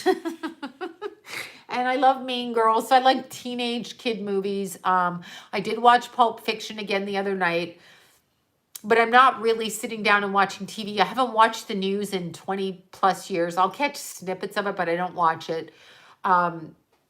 I don't sit and watch TV. I don't do talk shows. I don't do anything like that. I haven't gone to movies in probably a good almost 20 years. I haven't sat down in a movie theater. I'm just not doing it. But these people have problems. They have all kinds of problems with believing that this happens because they've been taught to believe these people are special. Okay, they've been taught to believe that these people you're a troll, right? Okay, you're not. When you say, do I have anything positive to say? You're being a passive aggressive person. I'll talk about what the fuck I want on my channel. Whether you think that's a way of shaming. Don't you have anything positive to say? Shut the fuck up is my positive, okay? There's my positive. I'm going to talk about what I want all the time, any fucking time I want. And you're going to be the one that judges what it is. And if you don't like what it is, then click it off and go away. Bye-bye. Not a problem. Don't tell me how to speak. Really, don't tell me how to speak. Don't ever tell me how to speak. So there's that. That's just how I feel about that. So, because I'm not just going to talk. That's a problem in our society when we can't speak about what it is we want to talk because someone doesn't think that it's proper conversation, which is why little girls and little boys that get abused in childhood have to keep their mouths shut and end up becoming drug addicts shooting fucking heroin in their veins because nobody wants to be upset with a bad conversation. What is wrong with you? Just listen to the conversation. Don't judge it. Detach from it or get therapy for your own triggers. And my trigger is being told what to do by people. This is my trigger. So there you go. That's how I feel about it. Sorry, it's true. That's how I feel. I don't feel anybody should be stifled in what they're saying. You may not like it. But it doesn't mean the way that you perceive it is correct or the way that I perceive it is correct. And my point is about being told what I can and can't say. We are going through that as a whole, as a group of people, and it's so like bizarre. Oh, it's real. That's what I'm saying. It's negative. I'm not the one doing it. It's like, oh my God, did you know the neighbor got run over by a car? Oh my God, that's so negative. Don't talk that way. What? It's just speaking. Learn how to speak. You don't have to, like, I know, Bobby, Bobby knows. Ah, oh, please. Okay. Oh my God. But it's on every level that that's happening. I thought you just said MASH there. I'm like, wait, what's MASH have to do with it? What does MASH have to do with anything? So we're having a virtual party on Wednesday, are we? It's going to be a virtual party. Like, is Kazoo going to be there with the keyboard? So if it's a virtual party, like if I'm having a virtual party here, do I need guards outside my front door because you all are out there? Or why do I need that for my virtual party? I'm confused. Yes, he was arrested on Valentine's Day. Well, the massacres. I don't. You know what? I don't ever do these calendar holidays, and since Keith died, I don't think I'm going to do Christmas again. I did it the first one after, but I don't think I'm ever going to do it again because it doesn't matter. It just doesn't matter. I'm going to pray every day to God every day. I don't need to celebrate Christmas or not. I'm going to stop doing forced.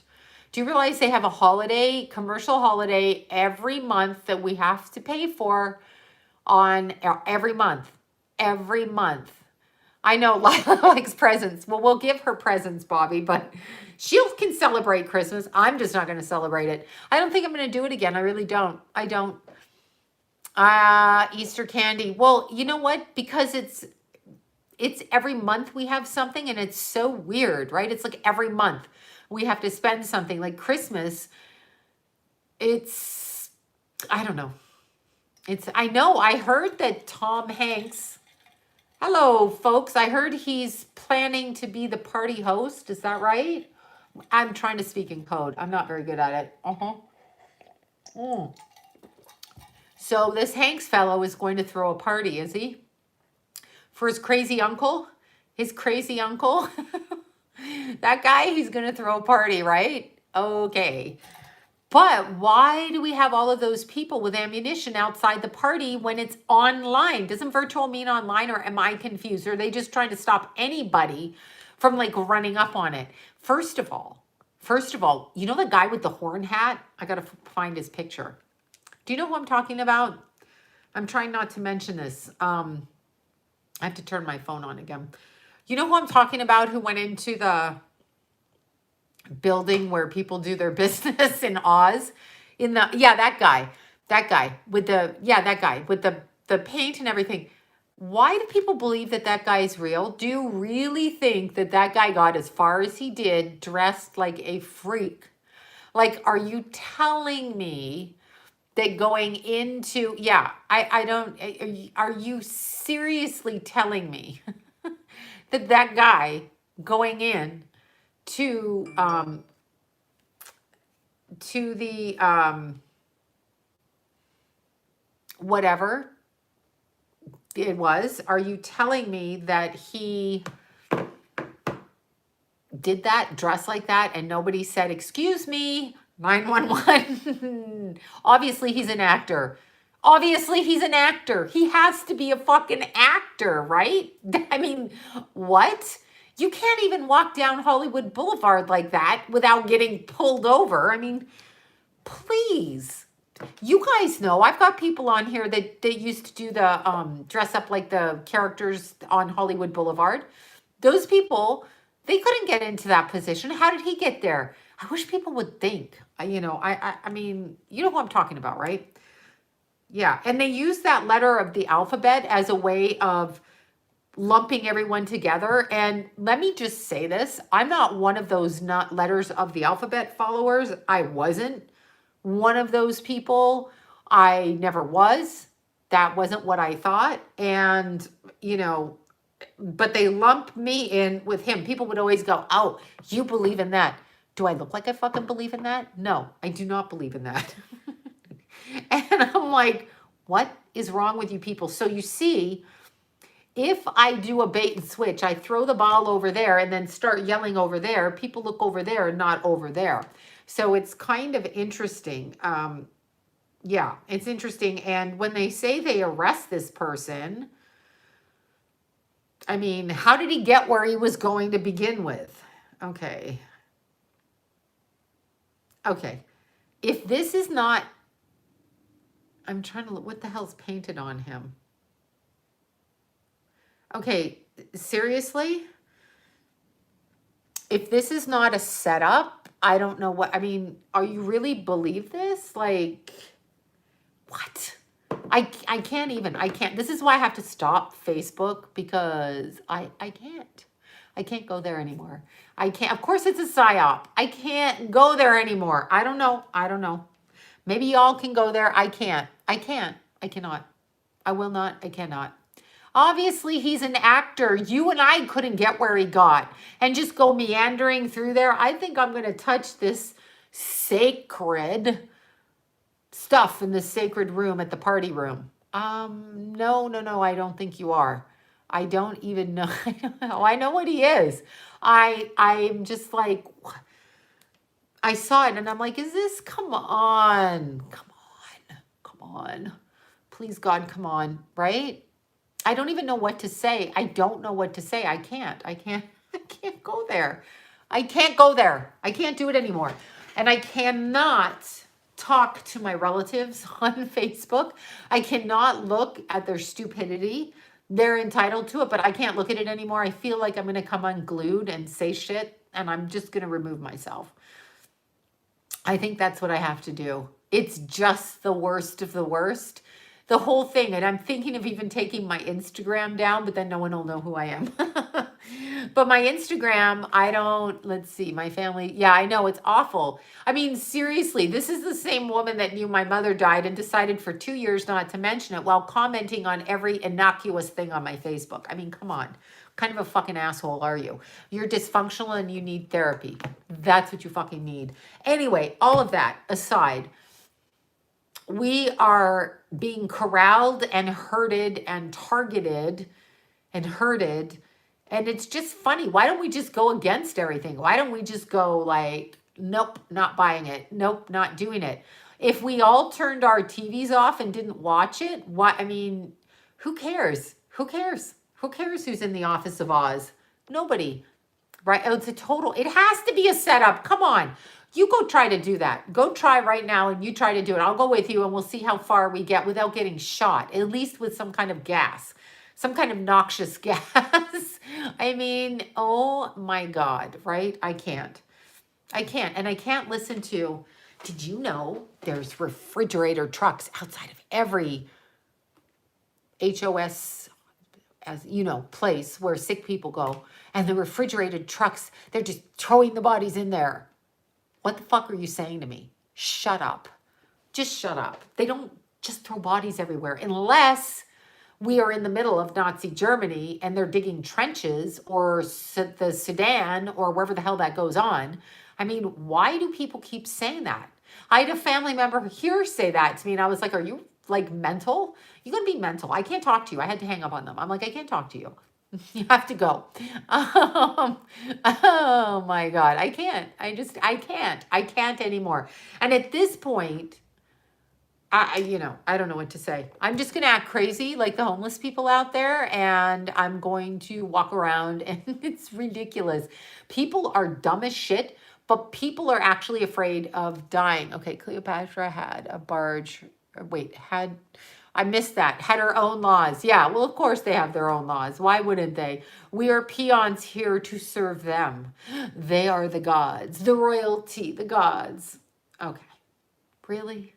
And what's with all the hand gestures? What's with all the hand gestures? I sent that thing that was in the same building that got attacked by the crazy guy with the horns.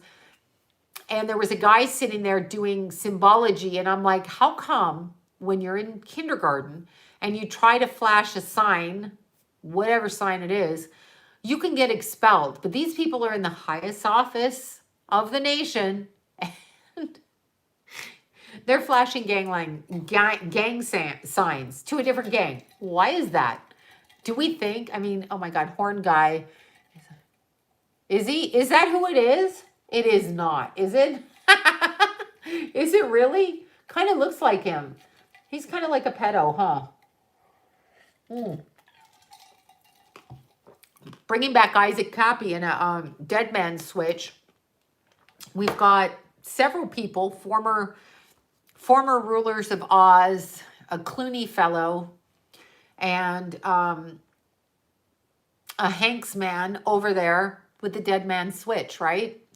So we all know what's going on. Oh, I know. It's The Handmaid's Tale. I'm already ready for it. I'm ready. And I'm going to get in everyone's face so someone takes me out of here quick. That's what's going to happen. And I'm going to be happy to do it.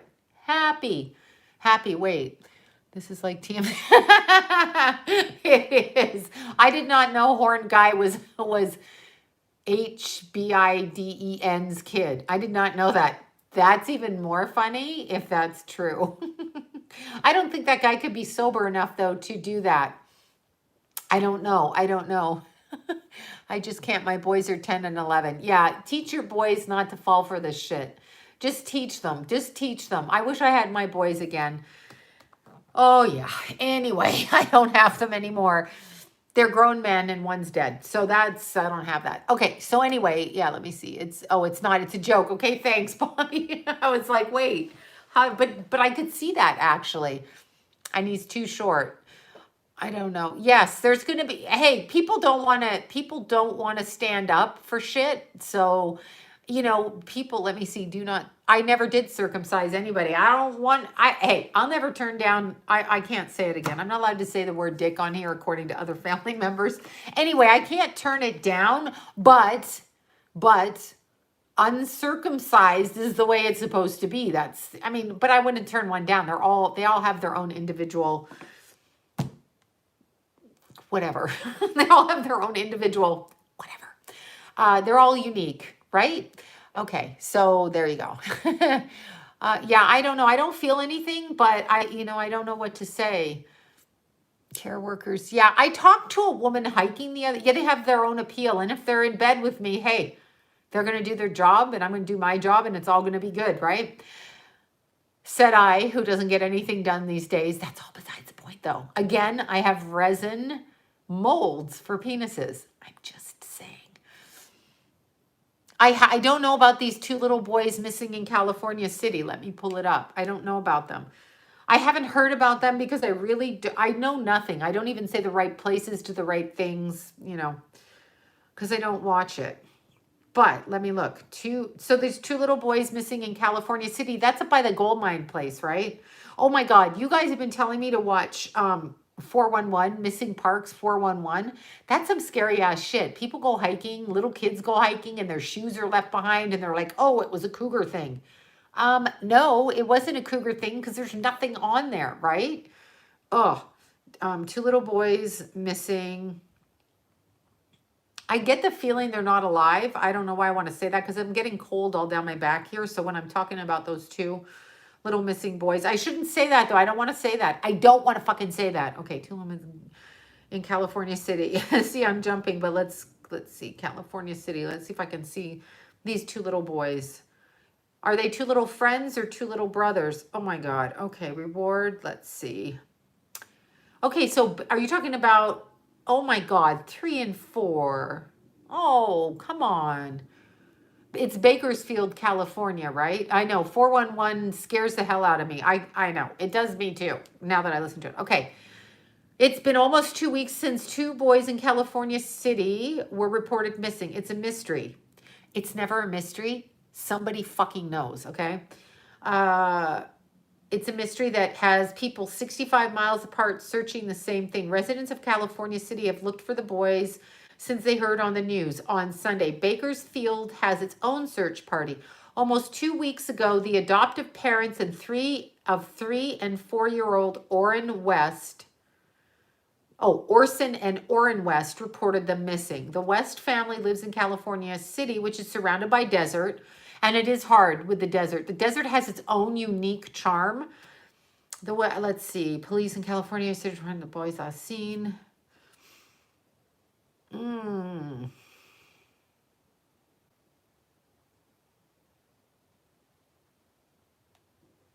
Let's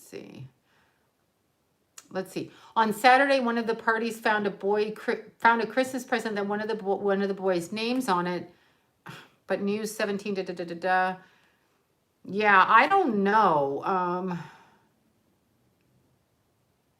Yeah.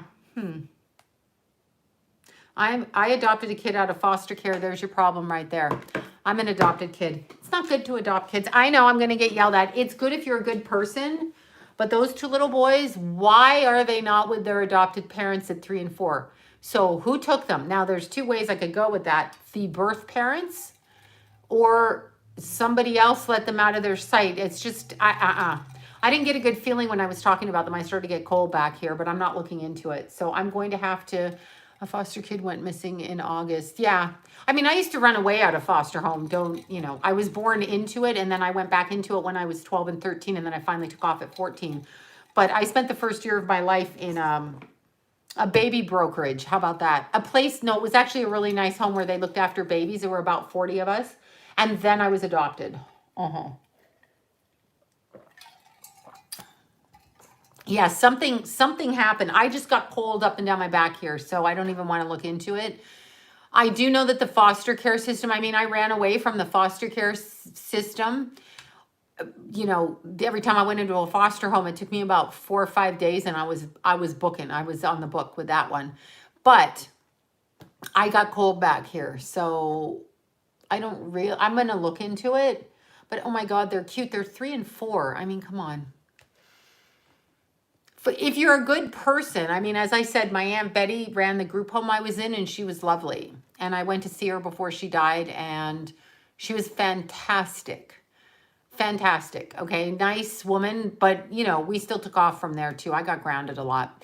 But I accepted the grounding with her because she was a kind person. So I think they're gone too. I just got cold when I started to do it. That started to come through. So there's something. I always think the adopted parents, because first of all, here's something I want to say, and this is just my own opinion. Adoption's one thing. That means you take over the responsibility of the children as your own. But here's the problem with adopted parents. I'll just speak for my adopted parents who hated my guts. Anyway, no, I don't know. They couldn't put up with me. But here's the problem with some adopted parents. Sometimes the gene pool is not like your gene pool. So your gene pool is from your bio parents, whatever that means. So your behaviors are from your biological family.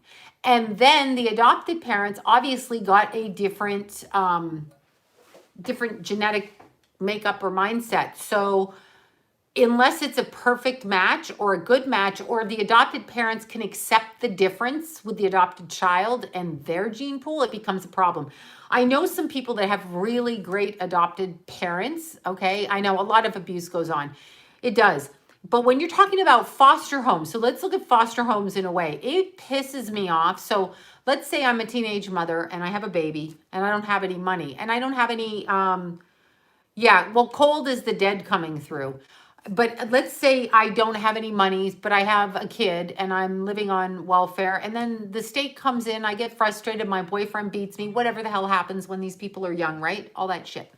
So that happens. And so they come in and they take my kids away from me because they find me unfit. But let's say I'm basically sober, but they find me unfit. Basically because I don't have money. So then they give me to a foster family that they pay for to take care of the baby. Why not just give the parent the money and teach the parent, help the parent how to parent their child? Unless it's like crazy ass, like drug addiction or something like that. Like, why not do that? Why not do that? And I'm being dead serious. Why not do that? Why do we have to foster? And why is it a business to foster? Because everywhere that you have kids, there's availability. You can have a kid and you get to see firsthand which kids come in, which kids go out. What are we looking for here? There's an actor named A.K. Kutcher. There's an actor like that has a system that can find, you put your missing kids into that system. Oh, good. Now we know where the kid is fucking missing from, right? So we know where the kid's missing from. Yeah. And then we have a woman, I know, Arnie Hammer. I can't get over the name. That's why he's fucked up. Who names their kid that? Yes, I would not donate to that THORN place because that person, AK, I'm sorry. I'm sorry. I'm sorry. I think it's like, I'm just sorry. I think it's a way to funnel people through. Funnel people through. That's honestly what I think. I'm sorry. Go ahead, take the firing squad, take me out. Like that. Take me out, you guys. Okay. So that's what I think. I really think because, if you file an Amber Alert on a kid, and here's the thing I don't understand. So like on all the missing channels of missing kids, people report their kids missing and they're like, no, they're a runaway. The police are always saying it's a runaway. They're not a fucking runaway. The mother knows, even if the kid did run away, maybe you need to go take and look for the young person because a young person might get their ass in trouble. What about that? No, we can't do that. Thank you for that. Who just sent me that? I just saw this. Thank you for that, Leslie. Thank you. Oh my God. Thank you. Oh, you and Jackie and everybody else, thank you so much. I just saw that. My eyes are blurry. I see the red and then I saw the number. I'm like, oh God, thank you for that. I wonder why we always say, and somebody's a runaway, so we're not going to look for them. What does that mean? What does that mean? Why are we not looking for them? Why are we segregating people into categories? Like if you're a drug addict, you don't get to be found because you're a 14-year-old runaway drug addict, so we're not going to look for you.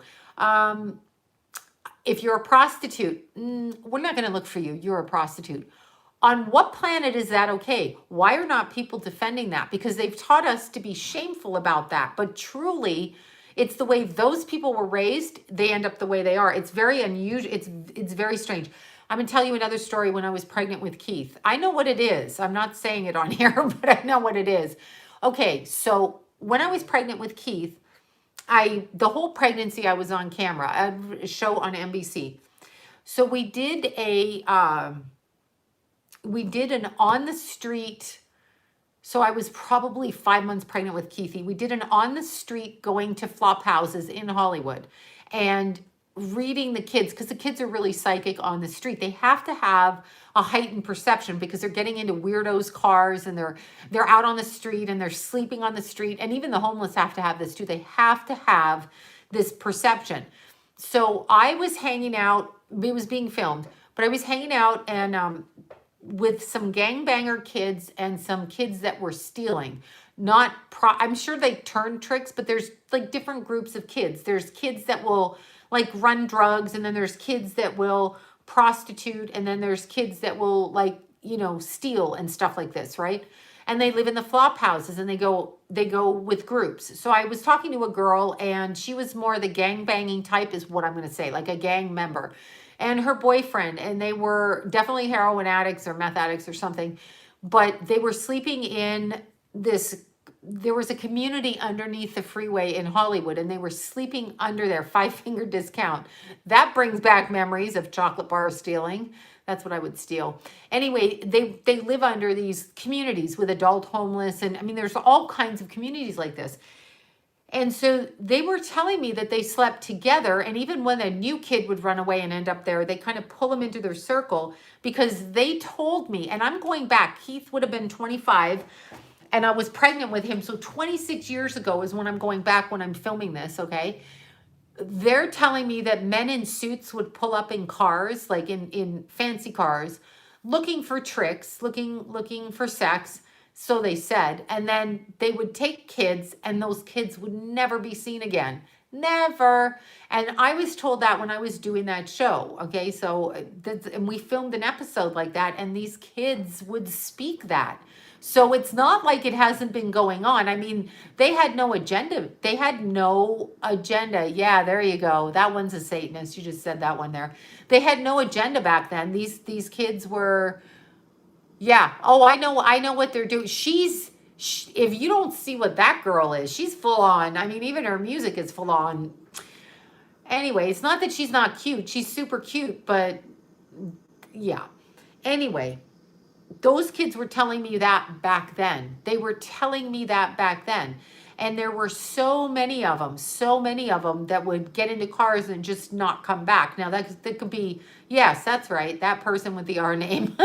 There's so many of them, just so many. And again, I worked for a shelter up until Keith was 3 months old. So I was doing an NBC show, and then I worked at a shelter with the kids that were under the age of 18, and they were prostitutes, both male and female. Some of them had been trafficked all the way from Mexico, and that's what I did. That was like my passion, to work with those kids.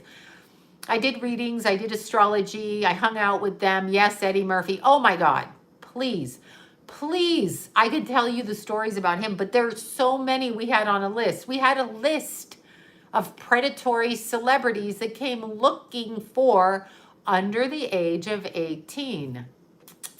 Yep. And these people were making a shit ton of money, a shit ton. And they were having sex with under the age of 18. I mean, the weirdest story, though, the weirdest for me was, we had a lot of transgender little boys that were in the shelter, because that's what the men like on the street. They want you to look like a chick, but they want you to have, male body parts. That was their thing. And so a lot of these young boys, they went to their doctors. They had to go to their psychiatrist. They got their hormones there and stuff, right? And so they got them there, and at the time, we didn't have like Uber. This is again 25 years ago, and I was working in between. Like, Jason went everywhere with me with those kids. We went down to Christoph's to get the kids' hair done. Christoph's hair salon, where Clinton used to go. Anyway, the kids got free hair done there and stuff. So when they came in off the streets and had to shave the shit out of their hair or change their hair color to get a job, little Jason in the car, before I even had Keith, and me and Jason would take the kids down carloads of them down there and stuff. So I did all the mom kind of things like that, taught, did the astrology, did aerobics with them all, hung out with them on Saturday, did crafts with them, all of that kind of stuff. But anyway, what the hell was my point? I had a point. Oh yeah. So we had to call a taxi for the kids to go to their doctors. So they would go to their doctor's appointments, and it was taxi, yellow cab. So my job, when one of the clients would leave the shelter, when they came back, I had to check them in, and I had to pat them down and make sure they didn't have any money, because they would be turning tricks, didn't have any drugs, whatever, make sure they weren't bringing drugs in and all of that, right? So I'm patting down this one kid one time, big, tall, 6-foot kid dressed as a woman. And we had the same shoes, which was, he had good taste in shoes. Anyway, we had the same shoes on. That's all I remember is looking down. I'm like, I have those shoes. Okay, so he had like a wad of cash in his pocket, and he'd only been gone like an hour. And I'm like, where did you go? Because you had your meeting.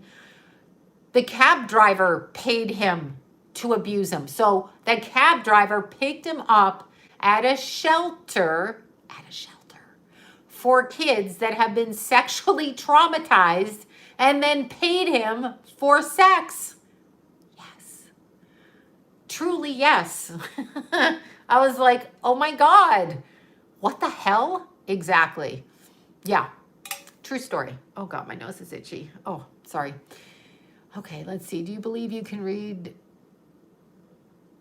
Oh yeah, I can look at a birth chart and see that at the time after they've been, sorry, my nose is, okay. My nose is itchy.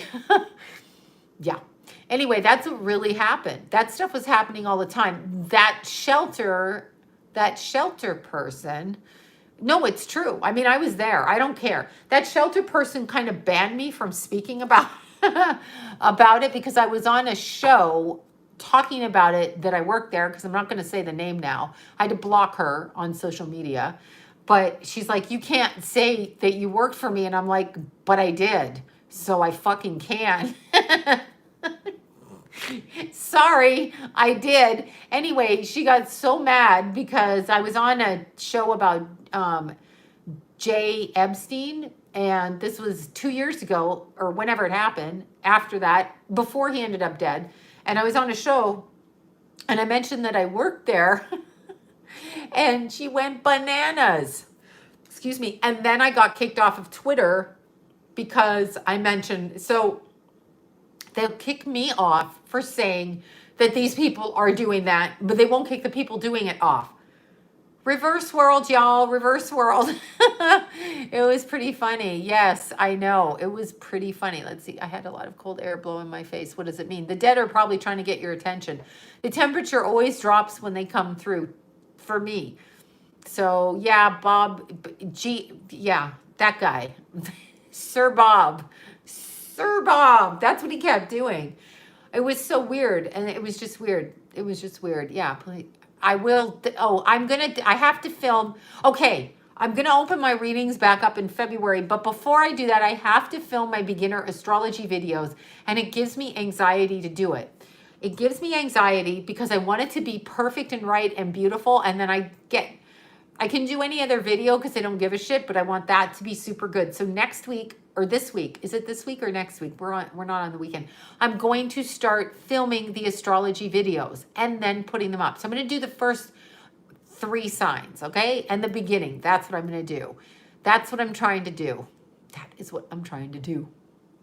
But yeah, I want to teach astrology the way that I like to do it, and that's intuitively because I feel a chart. A chart is my passion. I love it. And so there you go. Aries first, says the bossy Aries. Another bossy Aries. Of course, Aries is first. It's the first sign in the natural wheel of the zodiac. So of course it's first. You have to start with Aries because you have to get an idea of what lives in the house in astrology. So even if you have Gemini on the ascendant, there's always an Aries undertone to your first house because it's a natural house of the wheel of the zodiac. Yeah. So there you go. That's why you have to do it. Okay, I'm trying to read. Okay, Montauk Peter Beard found dead by, I don't even know who that is. I want to teach astrology. That's why I have to do the videos. So I can't do like the dead. Oh, there's Jana. Let's see. Just hearing your voice removes my anxiety. Well, now I have anxiety. No, I'm kidding. I'm just being my sarcastic self right now with a flat hairdo. I have to get my good hairspray back, which is the dollar stuff in the grocery store. That's the one that works for me. So did you say thoughts on psychedelics? I loved LSD. Do I advise you do it? No, I don't. I ended up in jail quite a lot of times because I couldn't speak because the police were not speaking telepathically to me. Yeah. So I don't know. It depends how you handle it. I can't think about doing it right now. I can't think about it. I just can't. I can't. I just can't. No, I can't think about doing mushrooms. I can't go there. No, I just can't. I have panic attacks my whole life, and I'm sure they are, but I can't think about it at this age and have a panic attack with what's going on and then get arrested and then, go through that whole thing. I can't. I'm sorry, no.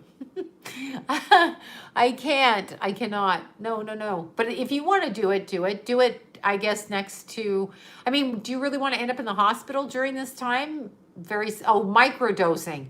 I don't know that I can do that. I hallucinate off Tylenol nowadays. I'm out of my body all the time. So I don't know. The microdosing people do it. I just don't think I can.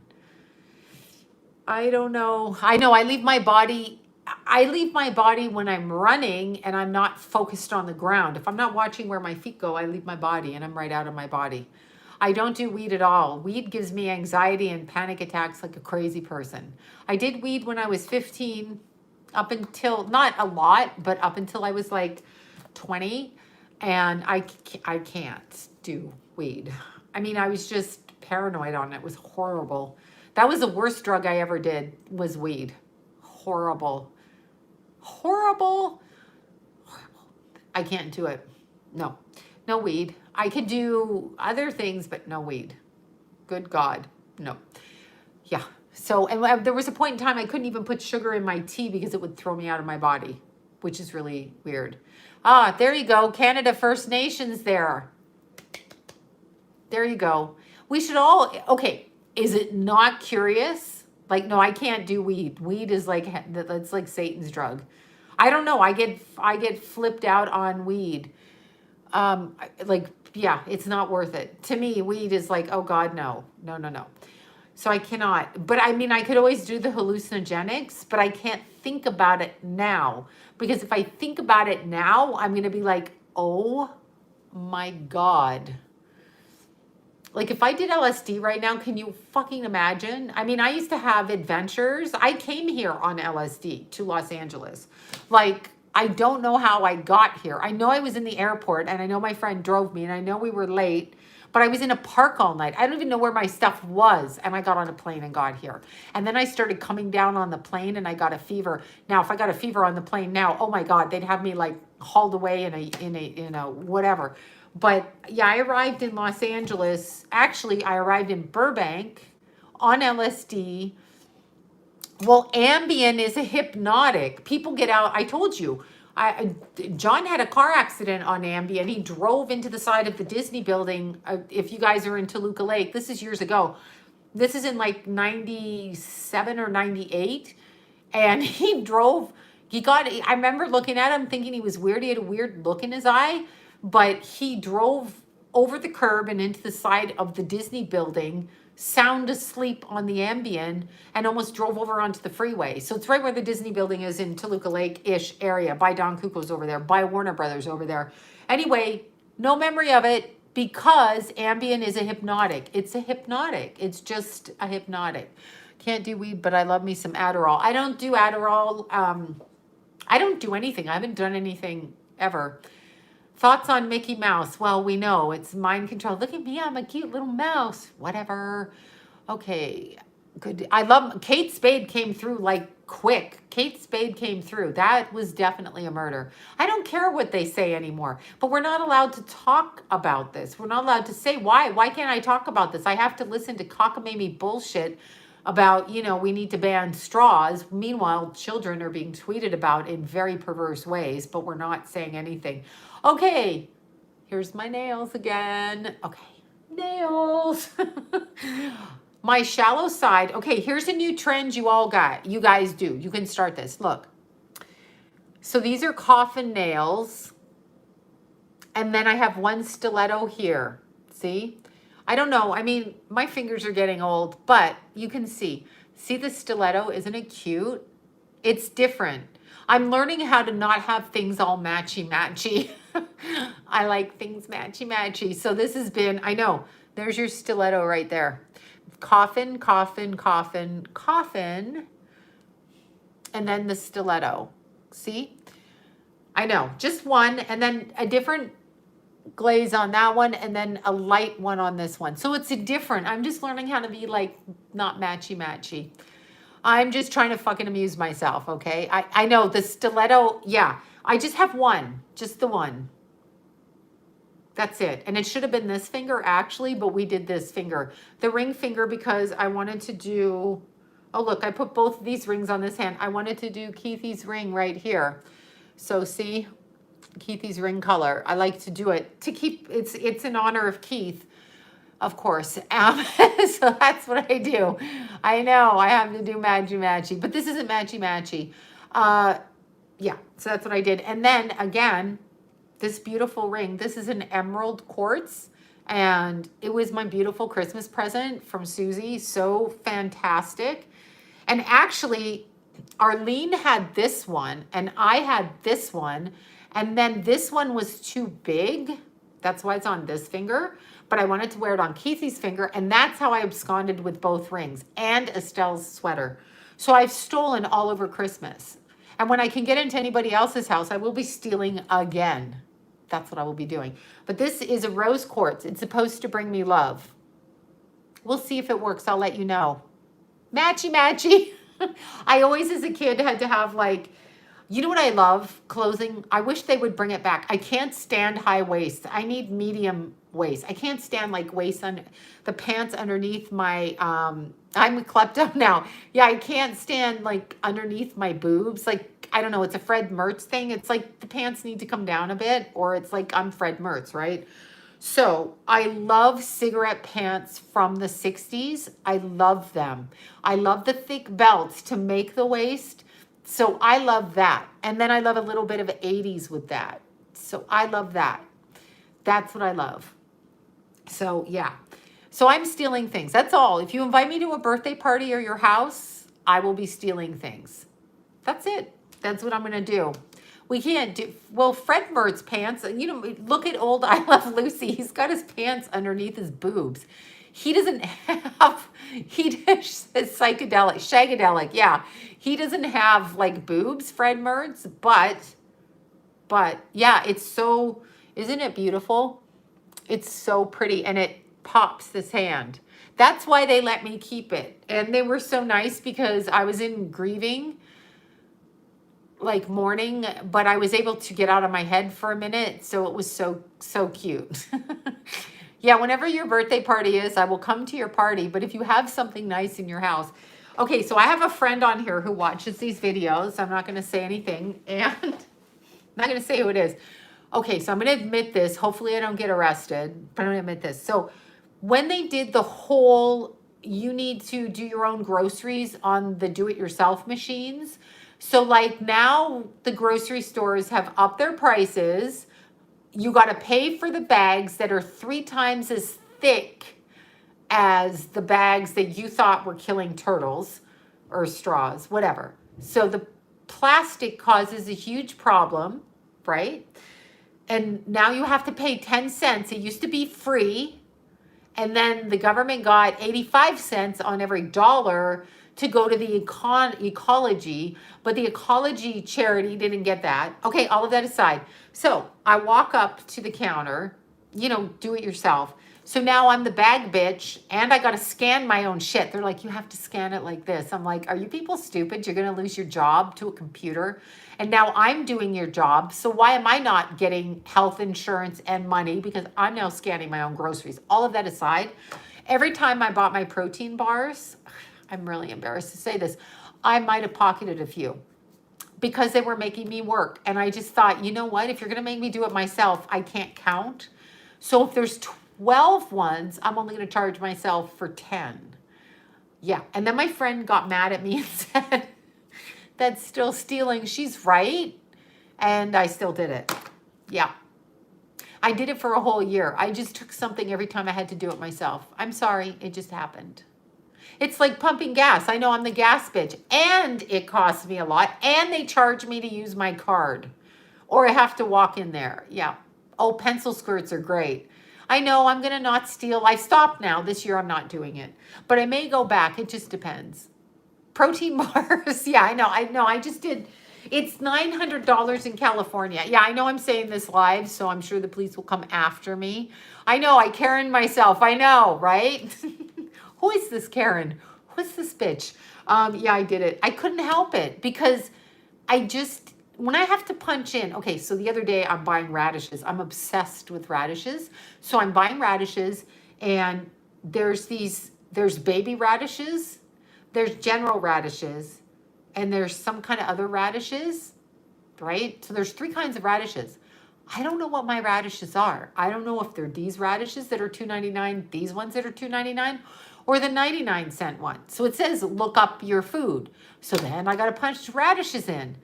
So I punch them in and I have to call the girl. And she's like, it's this radish. And I'm like, how the fuck would I know that? Do I look like a grocery store clerk? I just want a radish.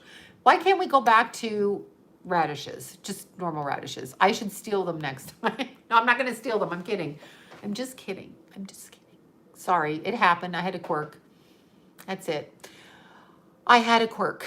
That's it. A radish stealer. No, I was really trying to punch them in.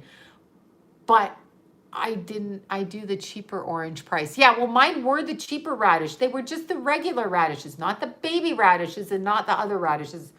I can't remember the name of those other radishes, but it wasn't them. No, I'm a protein bar thief. Yeah, I stopped it. I had a family member that used to go to 7-Eleven years ago and steal Excedrin in those, buy an Excedrin and steal an Excedrin because he said they're too overpriced and I have a fucking headache. And I was like, you need to stop doing that. And then I've turned into him. That's what happened. But I don't buy Excedrin. Okay, I'm over it. I won't do it again. But I did, and correct me if I'm wrong. So you have to bring your own bag into the store because you're being ground conscious friendly with plastic. So you've got your purse there. So you shove the shit in your purse. Well, they've turned us into a bunch of mask wearing stealers. I'm just saying, right? Like we go in, we're covered and we have our purses and we shove shit. It's just so bizarre. I don't know what to say. Yeah, it's under $5. It's still not good though. It's still not good. I admit it. However, it's $900 in California. So down the street, I know my behavior's bad. I just started doing it when they put the plastics ban and the machines in, and then shut down all the tellers so that you had to go to the do it yourself. I did it for a year and I'm sorry. I apologize. I did, and I stopped doing it. Might be a Leo thing, or I just don't give a shit at this point. Don't you hear old people like they go around stealing? Well, I'm going to be that person when I'm older.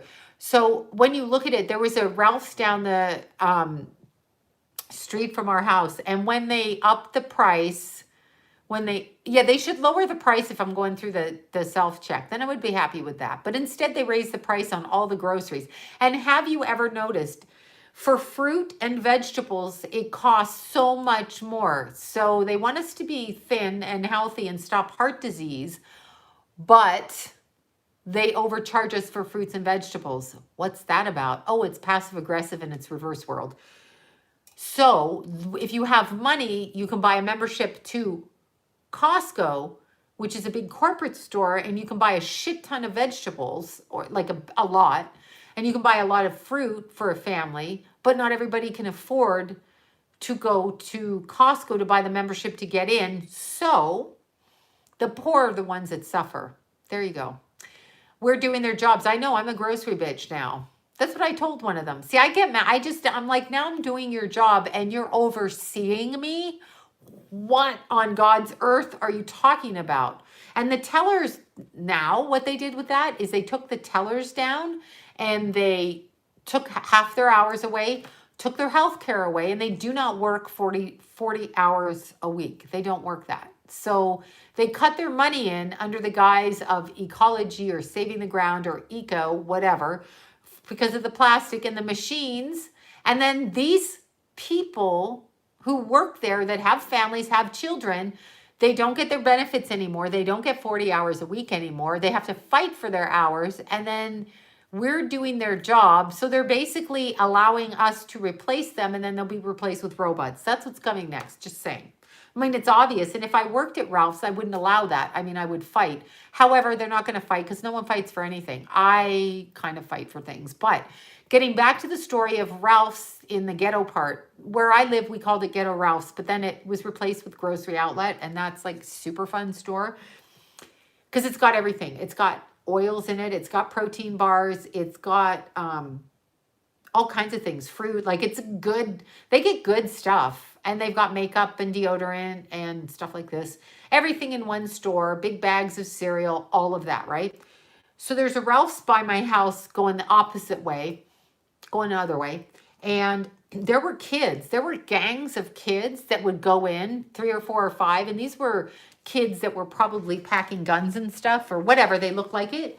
They looked aggressive and they were like, fuck you. And they'd walk in and the managers would just stand back as they'd steal steaks and whatever they wanted out of there, as long as it was under $900, because you're not going to jail if it's under $900.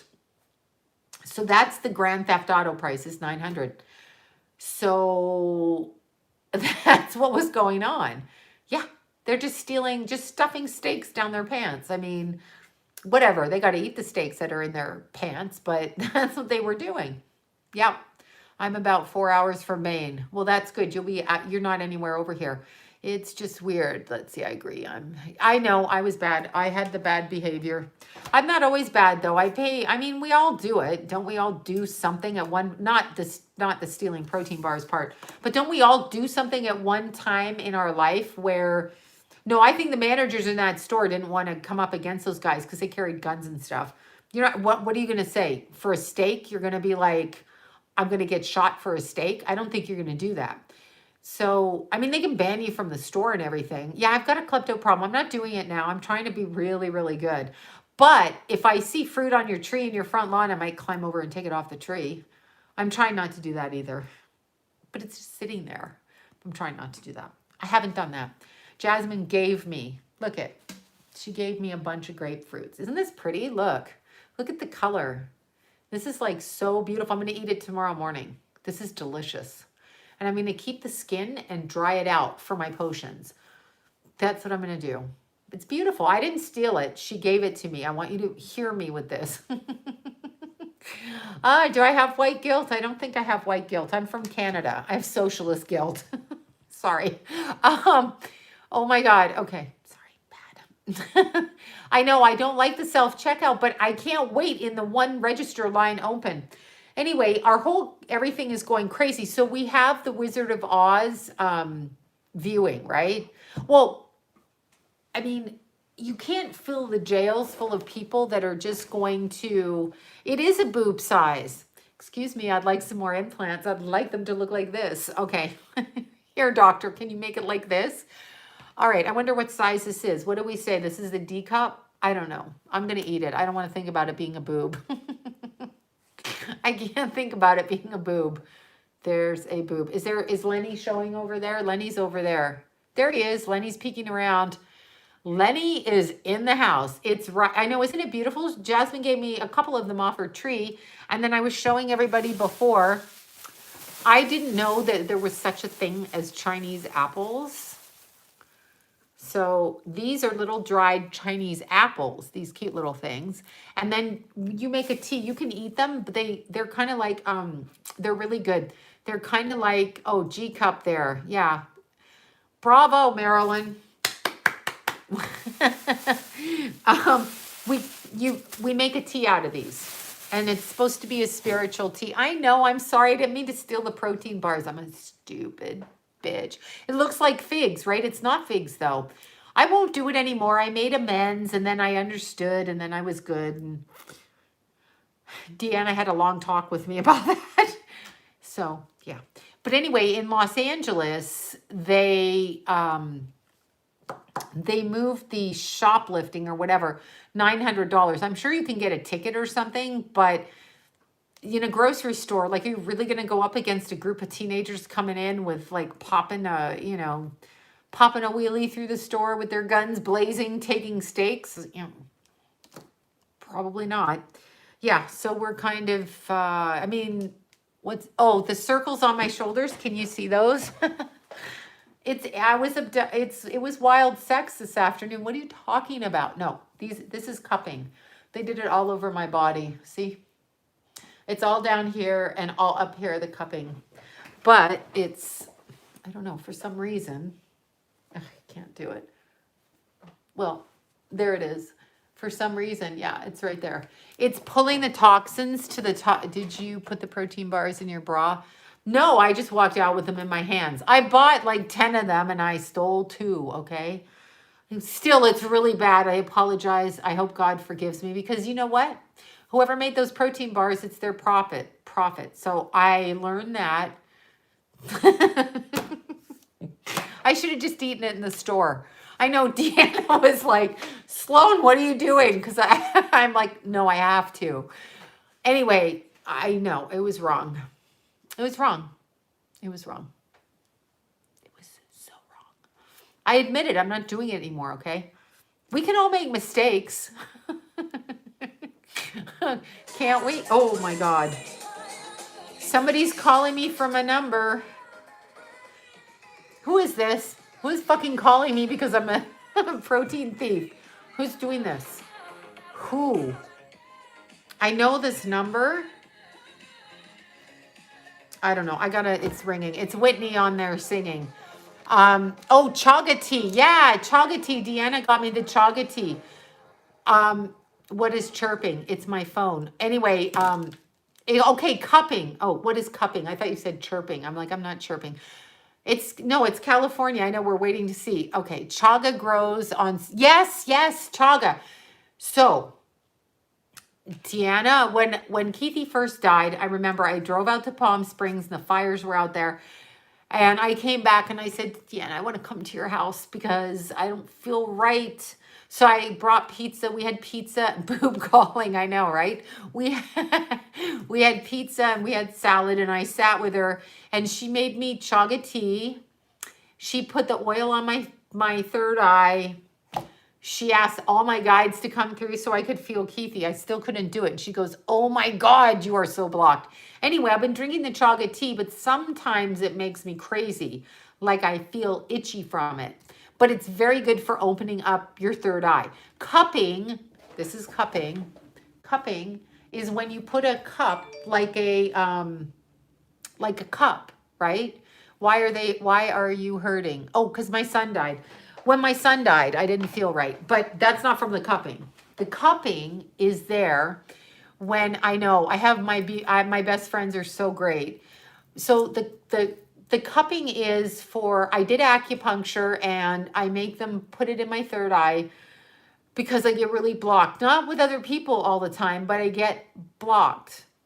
So I make her put it in my head, all here, and we do the chakras here, and then we do the third eye, and then we do here for anxiety and for my compulsive overeating, and then we do here for stress, and then we do all the way up my legs for hormones, and shit like that, right?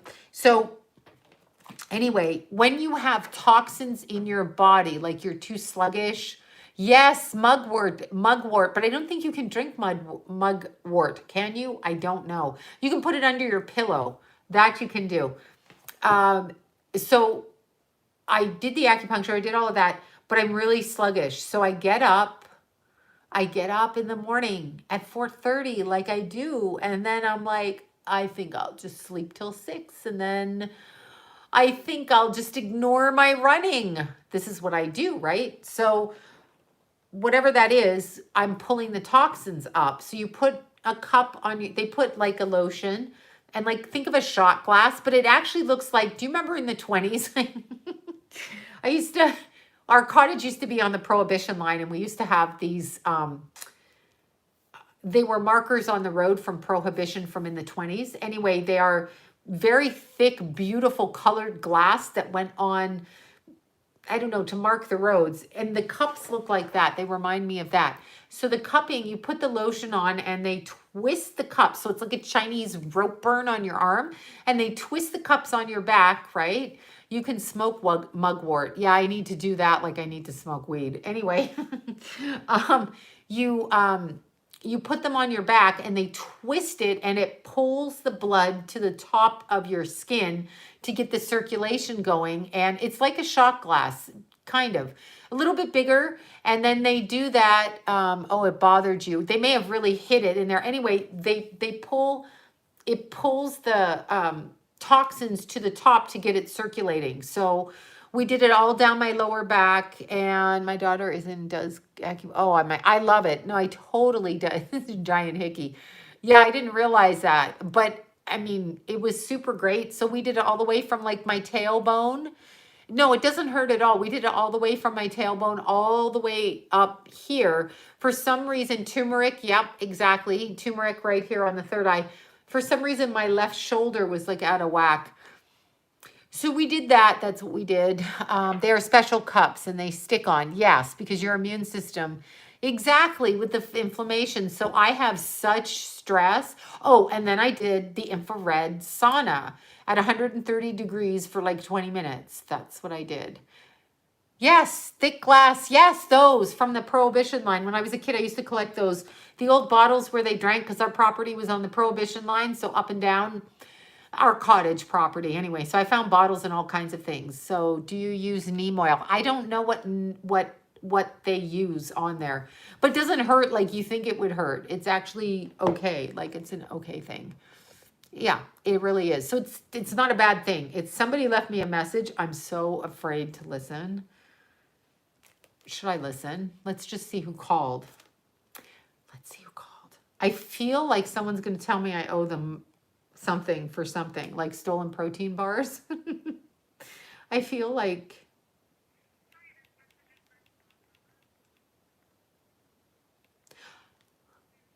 Costco photo department.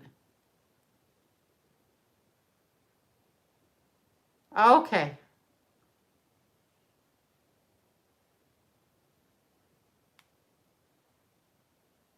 Wait. Yeah. So it was Costco photo. My photos came in, y'all. Okay. Wait, what? Okay. I heard, all right. What? Yeah, the cupping was good. So the cupping was like good. It's helping me.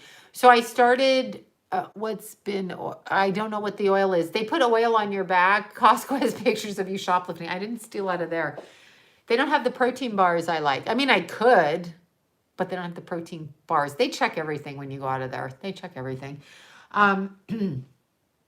But before Keith died, I started doing the acupuncture and the chiropractor because when I hike in Palm Springs and I come down, it jars and puts my body out of alignment. So I don't like my neck tweak though. They keep trying to get me to do it. I'm like, no, no, no, no. So I did that and I'm really trying to keep myself grounded. So I was in the process of that, um, you know, when Keithy passed. So I've been doing it ever since. And it's very, very good. I would tell you where it is, but I'm not going to tell you where it is because I don't want people stalking me there. However, it's very, very good. Bail GoFundMe just in case. Yeah, I know, right?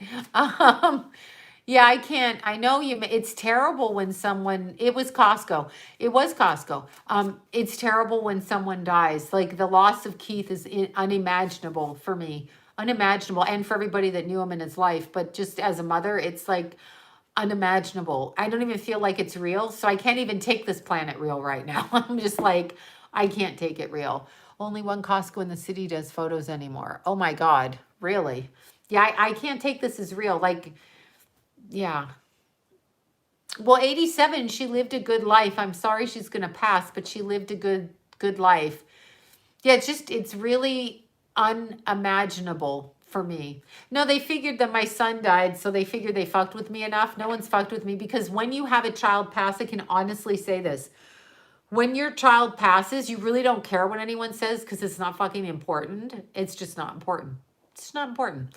So you can call me any name, insert name. You can take my business away from me. You can do, yeah, like leeching, but I don't want to leech on me. You can do whatever you want, but it doesn't matter because all I care about is Keith. So it doesn't fucking matter. So it's just a game until when you die. I think this is how a lot of parents who've lost children feel. And people get like upset. They go, you should go to a doctor. Nobody helps a mother with their grief because a mother has to worry about the child. A mother gave birth to the child and a mother has to continue. Exactly. You have to continue to take care of. There's so many kids that have been murdered, stolen, taken. You have to continue. So no one's going to look after, a mother. My son was 24 when he died, turning 25. So he died before he turned 25. But I just don't, people go, oh, you've got goals, you got things to look forward to. I'm like, not really. I'm just pretending. So I'm good at pretending, but I'm just counting the days till I cross over. That's the truth. Yeah, that's the truth. I don't know. That's the truth. I don't really care about here. I never did care about here, but I really don't care about here. So for me, I may get a little bit more riskier in my behavior to see if I can get taken off the planet a bit quicker, right? Yeah, that's how, I mean, I know people go, oh, there's people here, you've got to live for this. Fuck that. I don't want to. And that's the truth. I don't really care. Just, it's true, it's fact, and people don't like to say it, but yeah, I don't like it here. Do it. Do it. Do risky. Yeah, I'm going to do risky. You know who you are out there that I'm going to do risky with. I'm kidding. No, everybody else they're old. There's no little, if I had little babies, it might be different, but I don't. I don't have that. So it doesn't really matter. You worked for those bars. Exactly. Oh my God. I know it's interesting. Oh, did you last night? Where was Keithy? Yeah, do you have a crush? I have many crushes. Lenny's over there. He's just not taking my calls. He thinks I'm a stalker. Every time I phone Lenny up, he's like, oh God, block that bitch's number. No, I'm kidding. Yeah, it's just terrible. It's terrible. And by the way, I'll tell you, I was telling Deanna this the other day because I was hanging out with her the other night, but I was telling her this because when I turned 51, I was like, oh my God, the curse is broken because Johnny was 51 when Jimmy died and Keith was just born. So Keith was just born and Jimmy died. So I had anxiety up until I was 51 because I thought that it's a cycle in the family. And I was absolutely happy to turn 52 because I thought this will never happen again, right? And even John would say this won't happen twice. It fucking happened twice, and I'm pretty sure it can happen again and again and again. I'm pretty sure you can wipe a whole family out. You know what I mean?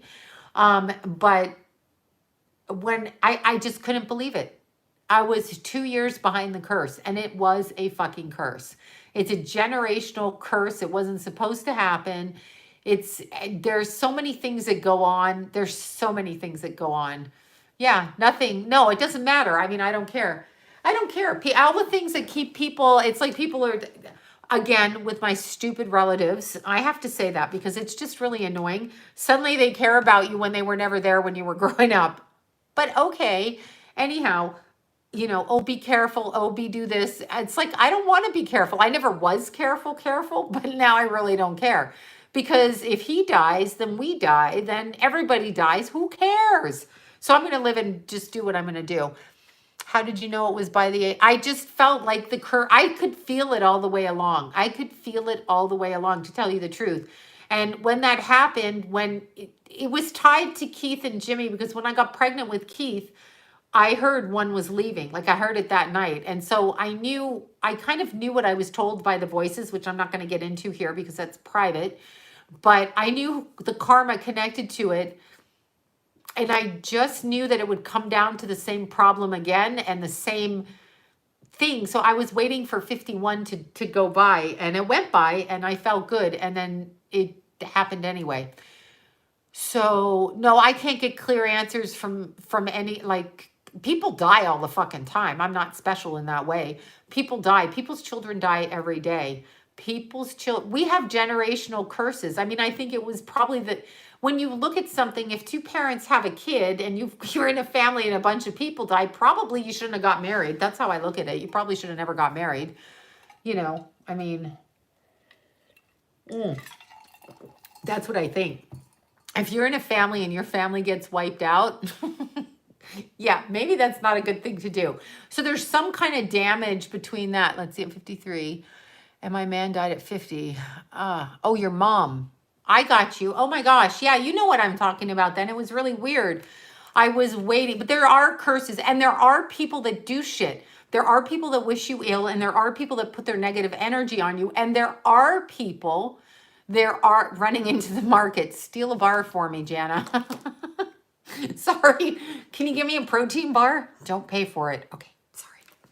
I'm just reliving the good old days. But yeah, I feel Keithy's presence, but there's also people.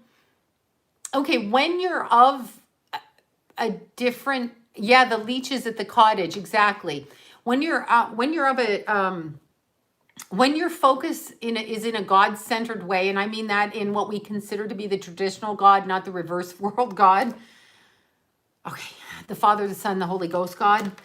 When you're focused in that way and there's people around you, okay, people around. I wish I would die unexpected at 56. I really do.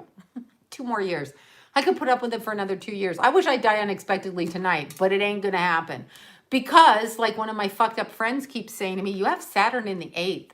And so you're going to live a long life. And you know who you are. And I will come for you for saying that. I'm like, yeah, it pissed me off before Keith died that I was going to live a long time, according to my chart. No, it's okay to say it. We go to another thing. I'm not saying I'm going to do anything about it, but truly look at the world we're in. And you tell me, why are we being distracted by things that are basically evil, big time, right? Big time. But anyhow, when you align yourself in life with people that don't have your best intentions and come at it from a different way and get angry and jealous, they can push energy onto you or hate you or hate your family. They can push energy. It's also an energetic thing. It's also an energetic thing. So, there's many planes of existence. It's called dimensional. Yeah, there's many different dimensions. It's very different dimensionally. Some of us are here for a reason. Some of us chose to be here, and some of us kind of, no, you don't create. Okay. That's the dumbest fucking thing I've ever said. You do not create your own fucking reality when your child dies. Don't ever say that stupid fucking shit. That's stupid. Stop saying shit like that. People with murdered children did not create their own reality. That is fucked up.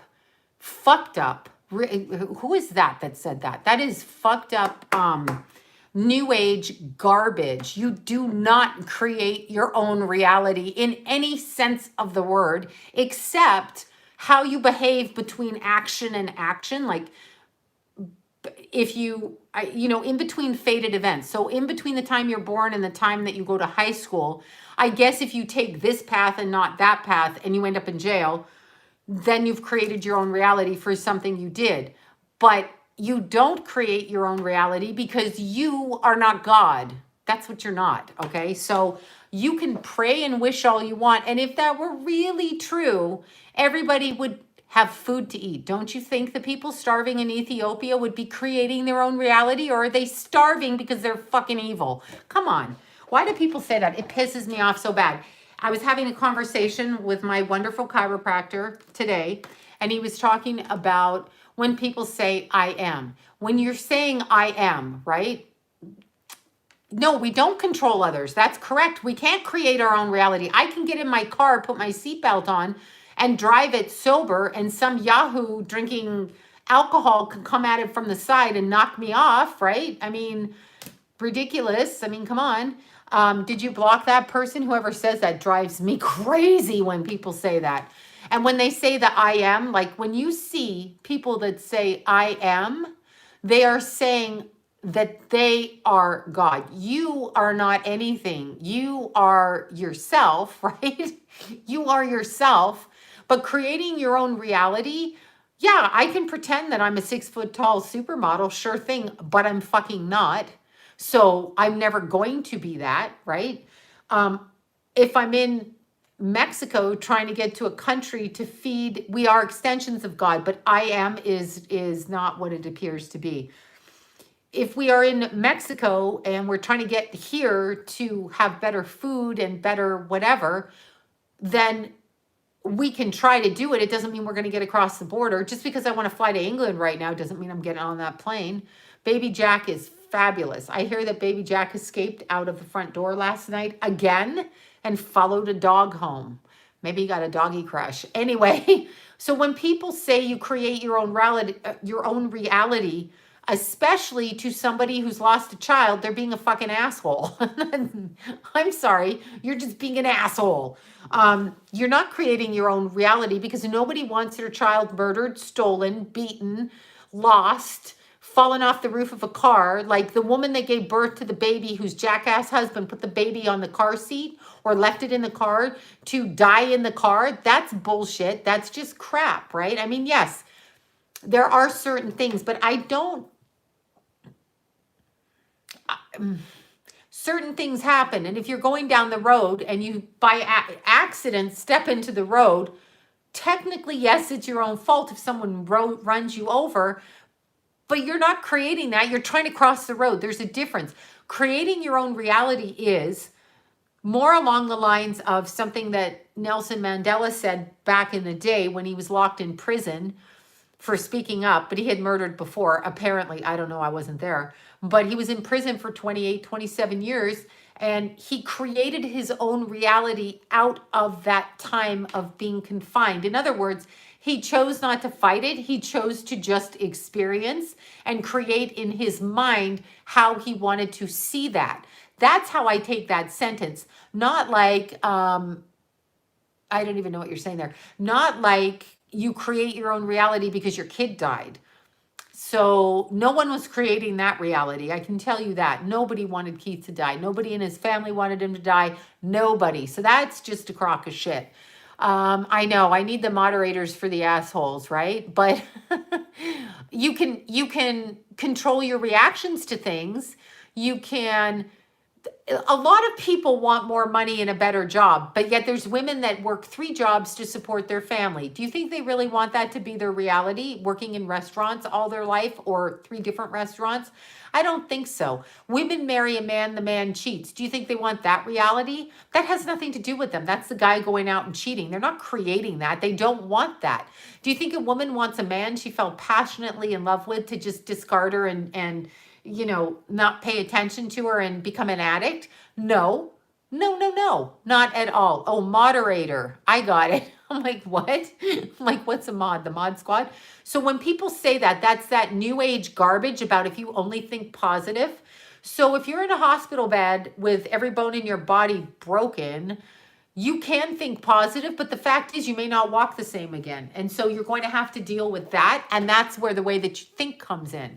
So it's interesting. It's just something you have to think about. But all the new age gurus go, if you think it, you can co-create it. Then the people in Ethiopia can co-create food and they're not going to be starving anymore. No, I'm not saying it doesn't manifest anything, but what if you're trying to manifest something that goes against your karmic path and what you came to do? Do you think you're going to manifest that? Are you going to manifest it? Let's say you want to marry your neighbor's husband and you're meditating on that. Are you going to manifest that and is it going to work out well for you? You have specific things.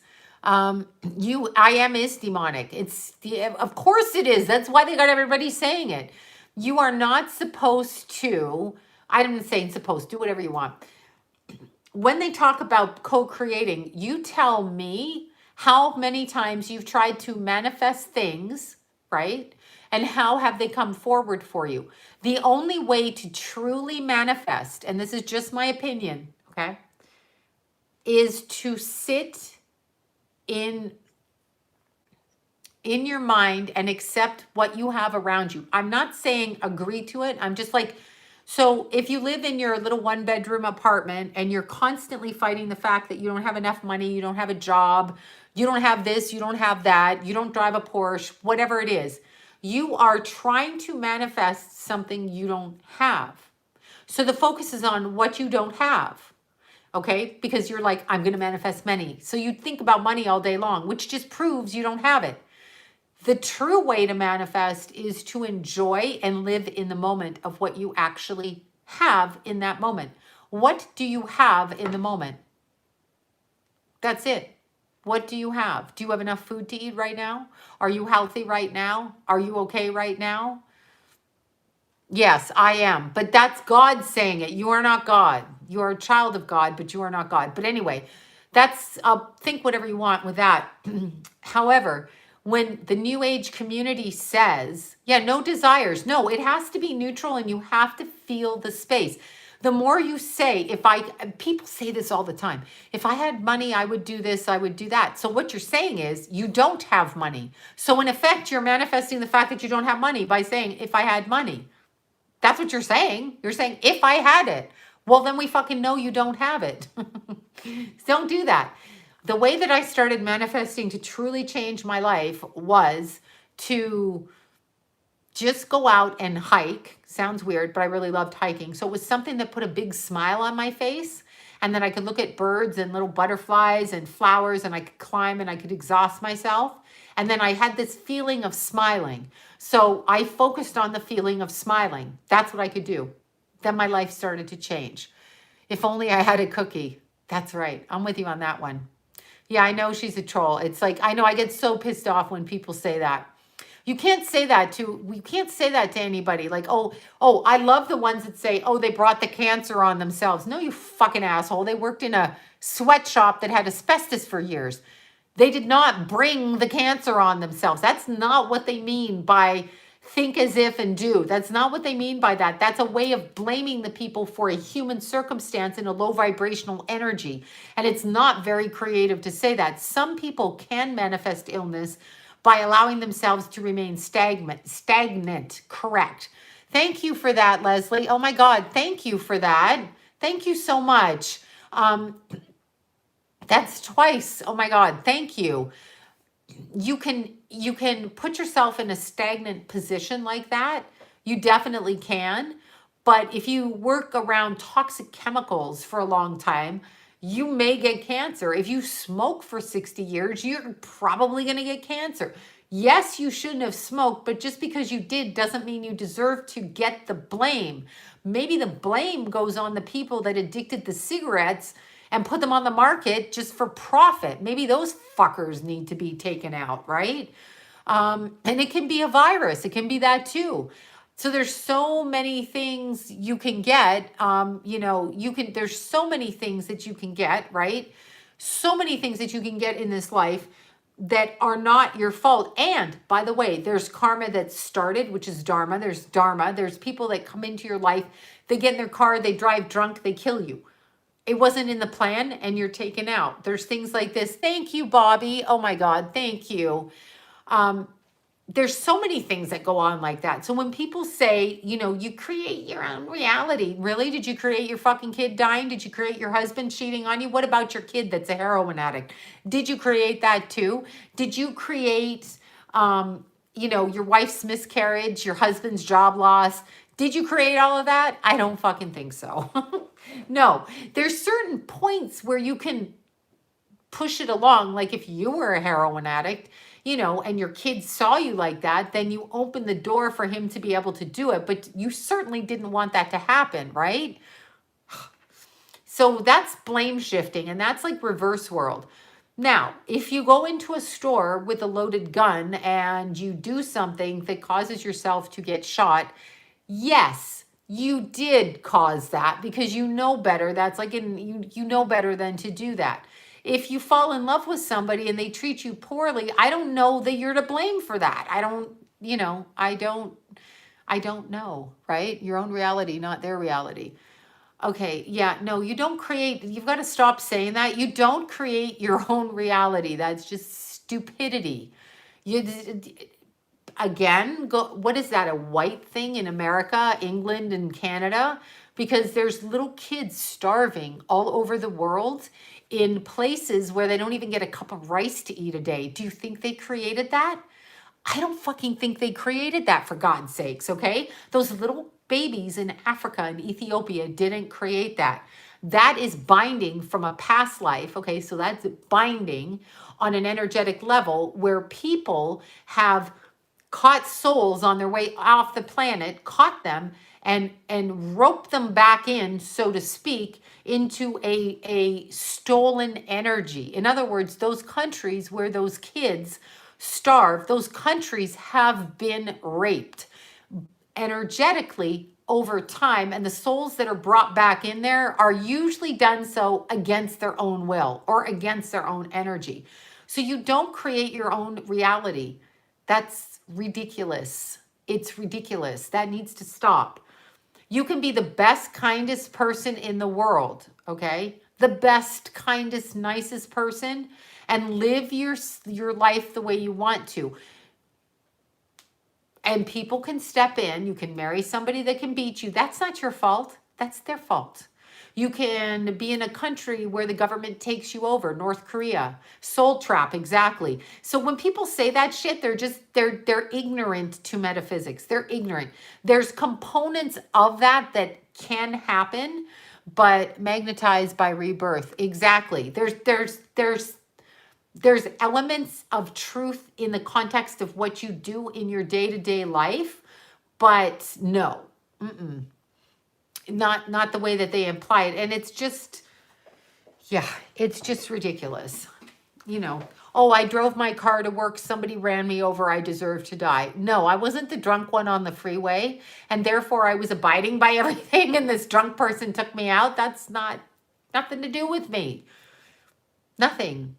Well, no, we don't choose everything. We choose, that's a good question. As I'm like frothing at the mouth, we choose, from my understanding, again, this is just my understanding, we choose our parents for our appearance, our gene pool. For example, if you're going to be a doctor, you probably need somebody that has a connection to medical field, right? You probably need somebody that has an aptitude for math and surgery and that kind of thing. Thank you so much for that, you guys, all of you. So we pick the parents, the physicality. I always use the example of a basketball player. You're going to pick parents that are going to allow you to fulfill that goal if you want to be an athlete. Like, you've got to pick that energy. You're also going to come to a country and a religion. So you're going to come to Canada, and you may come into an Anglican household or a Protestant household, whatever it is. And then you are going to,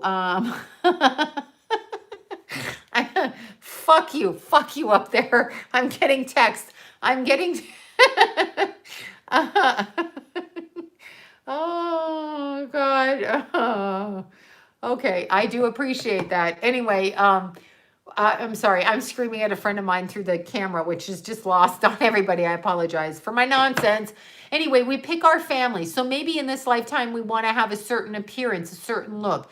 So we pick that. There's children that are going to come to us within these fated events. Okay. So your birth, your own marriage, the own conception of your children, within these fated events, we have free will within the context of how we respond. So let's say I'm going to have a child, but instead I decide to terminate the pregnancy. And I've already made arrangements with this child, but I'm like, um, yes, there were several to answer that question. But anyway, I know I've been wanting one to tell me they were pregnant, but no one stepped forward with the pregnancy of Keithy yet. So anyhow, um, you in between these fated events, thank you for that. Thank you, Sheila. In between these fated events, so birth and your first husband and your children, let's say you get pregnant and the deal is I'm going to bring this person through, but let's say due to whatever's happened up until that point, which should have been one way, but let's say my husband decided to become a cocaine addict and he flipped the energy around, flipped the switch on that.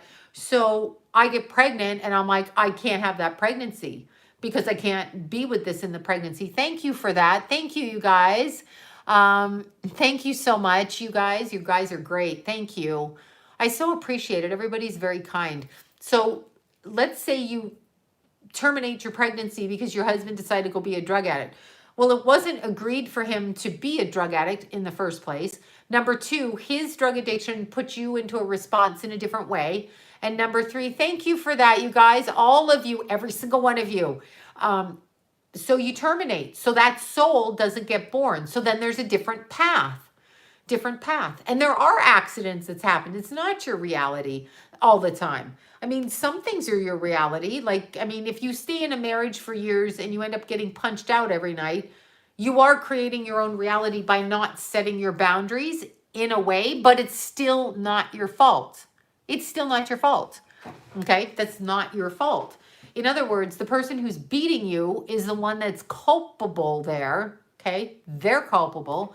And so there's a different reaction you have from that. Reality is an illusion anyway, so you can't really create it. Shit happens. Punched out or verbally, right, or punched out or verbally, exactly. So you stay until it's no longer what you want to do. So in that sense, you create yourself, but I've learned we have very little control over anything. We all think we have control. If you do this, you can do that. If you do this, you can do that. Bullshit. Some people get diseases and they die and they never did a drug or alcohol in their life and they ate right their whole life. Some people, do all kinds of things and they end up having this, that, and the other happen. We don't control everything. We do not control everything in our lives. We really don't. We have no control over what's going on right now. And so, oh, see, that's so cute. You can tell Keithy to say hi to your daughter. Keith does hang out. So does Jackie's daughter, Angie, hangs out. They hang out with their peers. It's interesting. Or kids that have just crossed over. It's very interesting.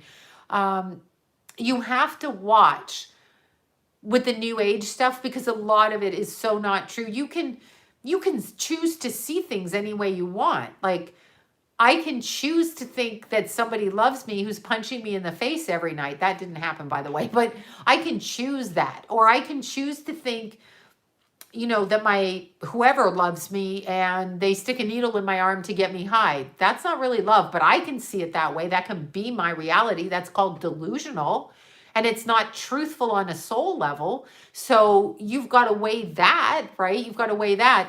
So the teaching actually metaphysically should be to live in the moment at what you have and to observe, okay? Observe what it is that's in front of you and to accept that. Like, I've had to accept my son died. That's why I'm not hysterical.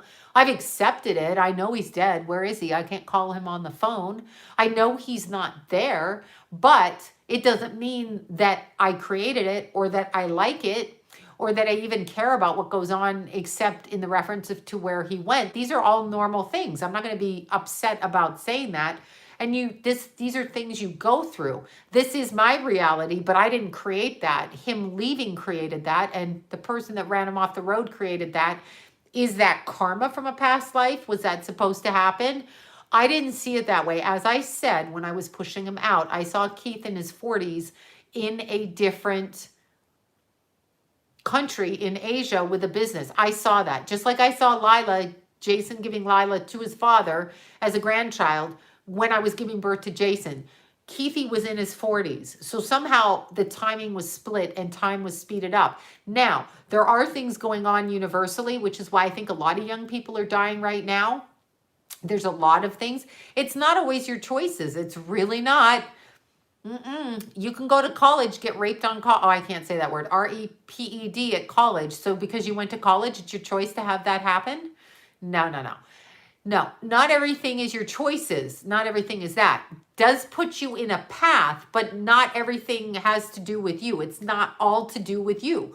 There's combinations of things that go on. You know, there's combinations of different types of things, but there are circumstances in how you handle those responses, right? Did Keith look Asian? No. No. No, he didn't. I have to pull Keithy's pictures up. No, Keithy didn't look Asian. That's his picture behind there. I mean, maybe he was Asian. He could have been Asian. No, he didn't. But I saw him in an Asian culture. It might have been a past life thing. Maybe he came through, don't manifest your progress. Wait, you progress the best you can in the world. Yeah, and I don't manifest. I don't do that. I live in the moment and enjoy and smile. I don't think Keith looked Asian. I could be wrong. His eyes were like my eyes. So we had eyes that were, you know, like that. That is Keithy when he was little. Little Keithy. And then big Keithy. Keithy at 24. I don't think he looks Asian though. He looks like a Viking. He looks like a beautiful white boy, Viking. So there you go. That's what he looked like. Yeah, he was beautiful. He was a beautiful child. He wouldn't recognize that on this planet because you don't recognize what you are here because it's the opposite here. Now, remember, they put certain people on the cover of like John Legend and then they say the sexiest man alive. I can't go there with that. I don't understand what you're saying when you say that. We have Viking in us. That's why I say that. So I don't know what to say. I don't know what to say. They tell us people are gorgeous. They tell us. They tell us that. It's weird. Oh my God, I just missed that on somebody's autistic grandson. I know, John Legend, the sexiest man alive. Not that he's not attractive, but stop saying shit like that to me. He's all of 5'5" and stop. Just stop. Just stop with your nonsense and your brainwashing and your ridiculousness. Just stop and say no, right? I know, they decide. That's what I'm saying. No, I know he's not sexy, but do I believe in the new earth theory? No, I actually believe in the end of times theory, which sounds weird because I've never read the Bible, but I really believe in the end of times. Like this is, I don't know, if people can't, I can't stand that people can't see what's going on. The fact that that shaman guy got into wherever the hell he got into, right? Oh my God, 24. I'm sorry for that. Yeah. Oh, see, that's Keithy was 24. Several people I know had their sons pass. But if that guy, and I'm so sorry for that, I totally get where you are.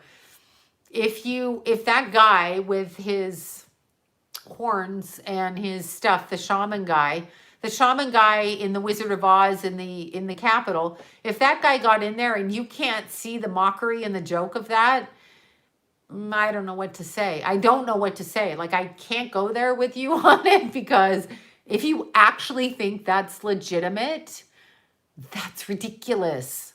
It's not legitimate. It's not legitimate. Let's see. I feel this is the end of times, and I know Jennifer Aniston, no offense to her, no offense, but they just make up shit that they put on magazines. That's what a lot of what we see in fashion when you're looking at it going, who is wearing that? There's some good fashion, and then there's some like you're going, who is wearing that? You're like, no, no, no, no, no. No guy is wearing like that with that. Okay. It's just ridiculous. I don't know what to say. Yeah. No offense. No, no offense to her. I mean, she can't help how she looks. None of us can help how we look. It's not an insult how you look. You know what I mean? Like, you can't help it. Like, you're born the way you are. The things that you can help, you do help. You'll do your hair and makeup. You'll try to keep your body in some kind of shape. You'll wear your glasses so you don't run into doors, whatever. But like, your height, your basic form is your family's form. That's what it is. It's your form. So you can't really do that. That's right. You cannot. I want to come America for, wait, I don't hear what you want to come to America for. So the only thing that I can tell you about manifesting is when you say the words, I'm going to manifest money. I'm going to manifest a lover. I'm going to manifest, these are the two that people say most of the time. A new house, a new job, a lover, a this and that.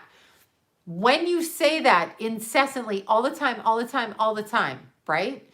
You're saying you don't have it. So the way to manifest is to enjoy that which is in front of you right now. So if I'm going to walk outside and take my garbage out because it's garbage day from my tiny little apartment, let's just say, wearing my old shoes and my workout clothes, which would be true actually, and I'm going to do that, then let me put a smile on my face. Let me look at the tree. Let me look at the bird, the squirrel, whatever, the car, the guy waving at me, whatever it is.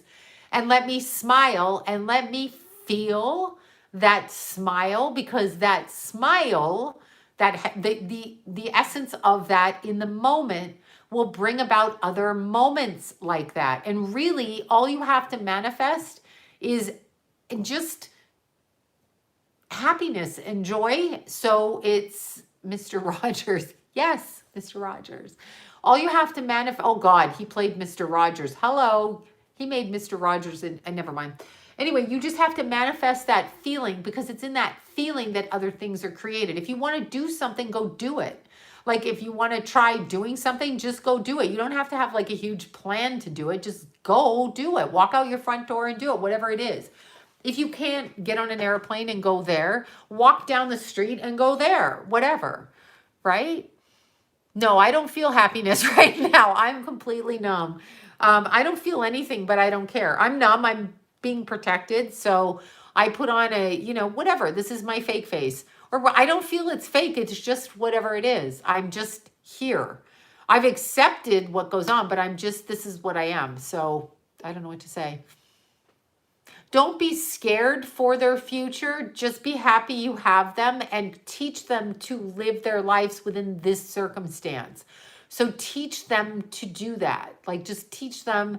For example, the whole time we've been here, I never stayed in. So when the parks were closed, I went under the closed sign and went in. Okay, that's what I did. I went in and did what I wanted to do, because it's God's country. It's not take your closed sign and shut the fuck up. I did what I needed to do. I exercised every day. My kids went out every day. I go out every day. I did not stop seeing my friends, only the friends that did not want to come by because I wasn't in their, face closed, whatever. I didn't stop people from coming over here. I never stopped doing my nails. I never stopped doing my hair. I never stopped doing anything. I'm not going to stop doing anything, because there's nothing wrong with me. And I'm sorry that people feel there is something wrong with me, but there isn't anything wrong with me. I'm not sick is what I mean. So I don't believe in letting someone else determine for me what it is I'm going to do in my life. So I'm going to do what I do, because that's what I do. And I'm not doing things now. You could say, oh, you're this and you're that. Okay, but I'm still not going to stop doing whatever it is that I'm doing. I'm going to exercise. I'm going to put sun on my face. I'm going to hang out with my friends. I'm not going to make my friends wear anything when they come in my house. I don't want to. It's my house, right? No, I don't steal cars. That's over $900. But I'm not going to do those things. If I go to your house and You want me, to meet you out on the porch. I'll do it out of respect for you if that's what you want. But in my house, I get to do what I want. In my car, I get to do what I want. I'm going to exercise every day because it's healthy and I'm logical. I'm going to brush my teeth every day too. I'm going to eat the food I want to eat. I'm going to eat with the people I want to eat. That's what I'm going to do. I'm going to visit my friends. I'm going to hike. And that's what I did. None of us, now, if my children had actually locked themselves, right? There you go. Right. Exactly. If my children had locked themselves in during this time, they wouldn't have been coming because I was in a different place than them. I wouldn't have seen Keith. My son didn't do that. He worked out every day. He hung out with his friends. He went to other people's houses. He did what he did. And thank God he did because he died. So should he have stayed holed up in his house not living? That's not what's wanted of you. If you're going to die, you are going to die. If you're going to get sick, you're going to get sick. And just because you get sick doesn't mean you're going to die. People get sick all the time and they don't all die. People have all kinds of shit happen and they don't all die. Right? Right. I mean, I don't know what to say. So why everybody's so scared? And again, I'm going to use the hooker example or the stripper. You guys know out there that if I brought some hot ass hookers over with a bunch of cocaine under their G-string, you'd be licking it off. That's all I'm saying. You'd be sniffing those dollar bills and shit. You wouldn't be worried for your health. So what is going on right now that everybody's so afraid? I don't get it. I don't get it. I don't understand. That's what I'm saying. Yep, Tulip passed away too. I know. I don't know why Keith died. You'd have to ask the asshole that ran him off the road, that left the scene of the accident. That's who you'd have to ask. Yeah, they're afraid of suffering and they don't have much faith. I'm not saying it's fun to get sick. It's not fun to get sick. It's not fun to get sick. Nobody wants to be sick. But come on. No, I'm not. I don't think I've heard of her. Wait, who passed away? I don't know who Lex Marie is. Who is that? I don't know who that is.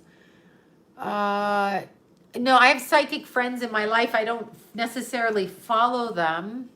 I follow my friends, so I would word it that way. I don't really read other people's stuff or do. I have friends. Oh, Lex Marie. I don't even know who that. No, I'm sorry. I don't know who that is. What did she die from? I'm sorry to hear that. I don't really watch other psychic stuff because my friends are psychic. So everybody I know reads. So in my personal life, my friends read, right? Yeah, so whatever. He was in an Asian country in front of. Oh yeah, there you go. Good point. There you go. Exactly. JCK is amazing. I'll have to check it out. My husband's name is Keith too. Oh, sweet. I love the name Keith.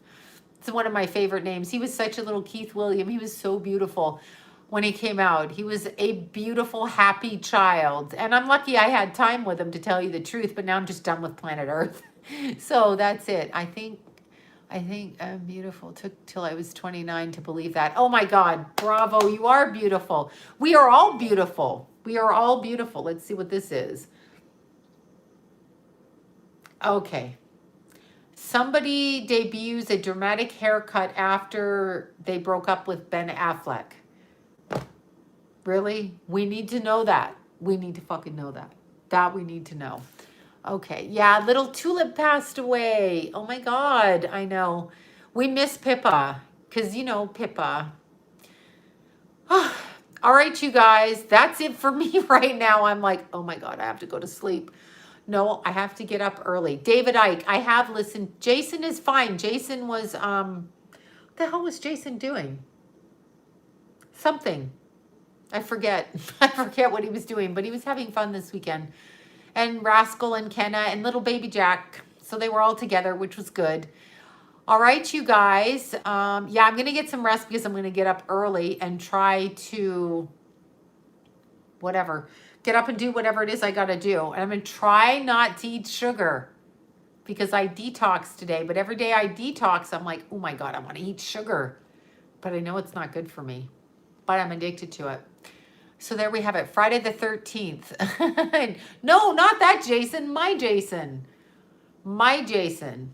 Oh my God. Speaking of Jasons, I have somebody looking at Keithy's bike um, to see everything that's going on it. So it's being forensicked right now, so to speak. Oh, I heard about that. One of those evil people's children died. But sometimes people are born into the family and they're not necessarily evil. They just come into the karma of it. And so they have to make a decision in this life about whether to follow it or not. So there's a few good ones in there. It's not like all lumped together on that. Everybody have a beautiful night. Remember, Uranus conjunct Mars tomorrow. If it's the 19th tomorrow, I know. Sugar is more addictive than cocaine. The 19th, the 20th, and the 20th. Sugar addicts unite. I'm one of them. The 19th, the 20th, and the 21st. Mars is conjuncting Uranus in Taurus. Money stuff going on, sudden expected things in the realm of the earth world. Money, cars, fights, very stubborn fights. Be very careful.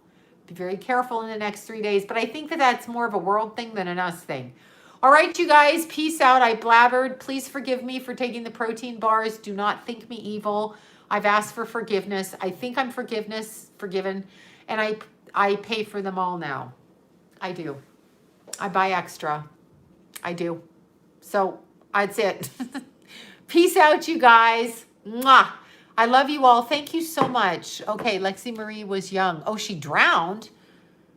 The hell did she drown? I'm going to have to look that up. I'm sorry she drowned, whoever she is. Happy birthday to your son. Bye, you guys. Bye.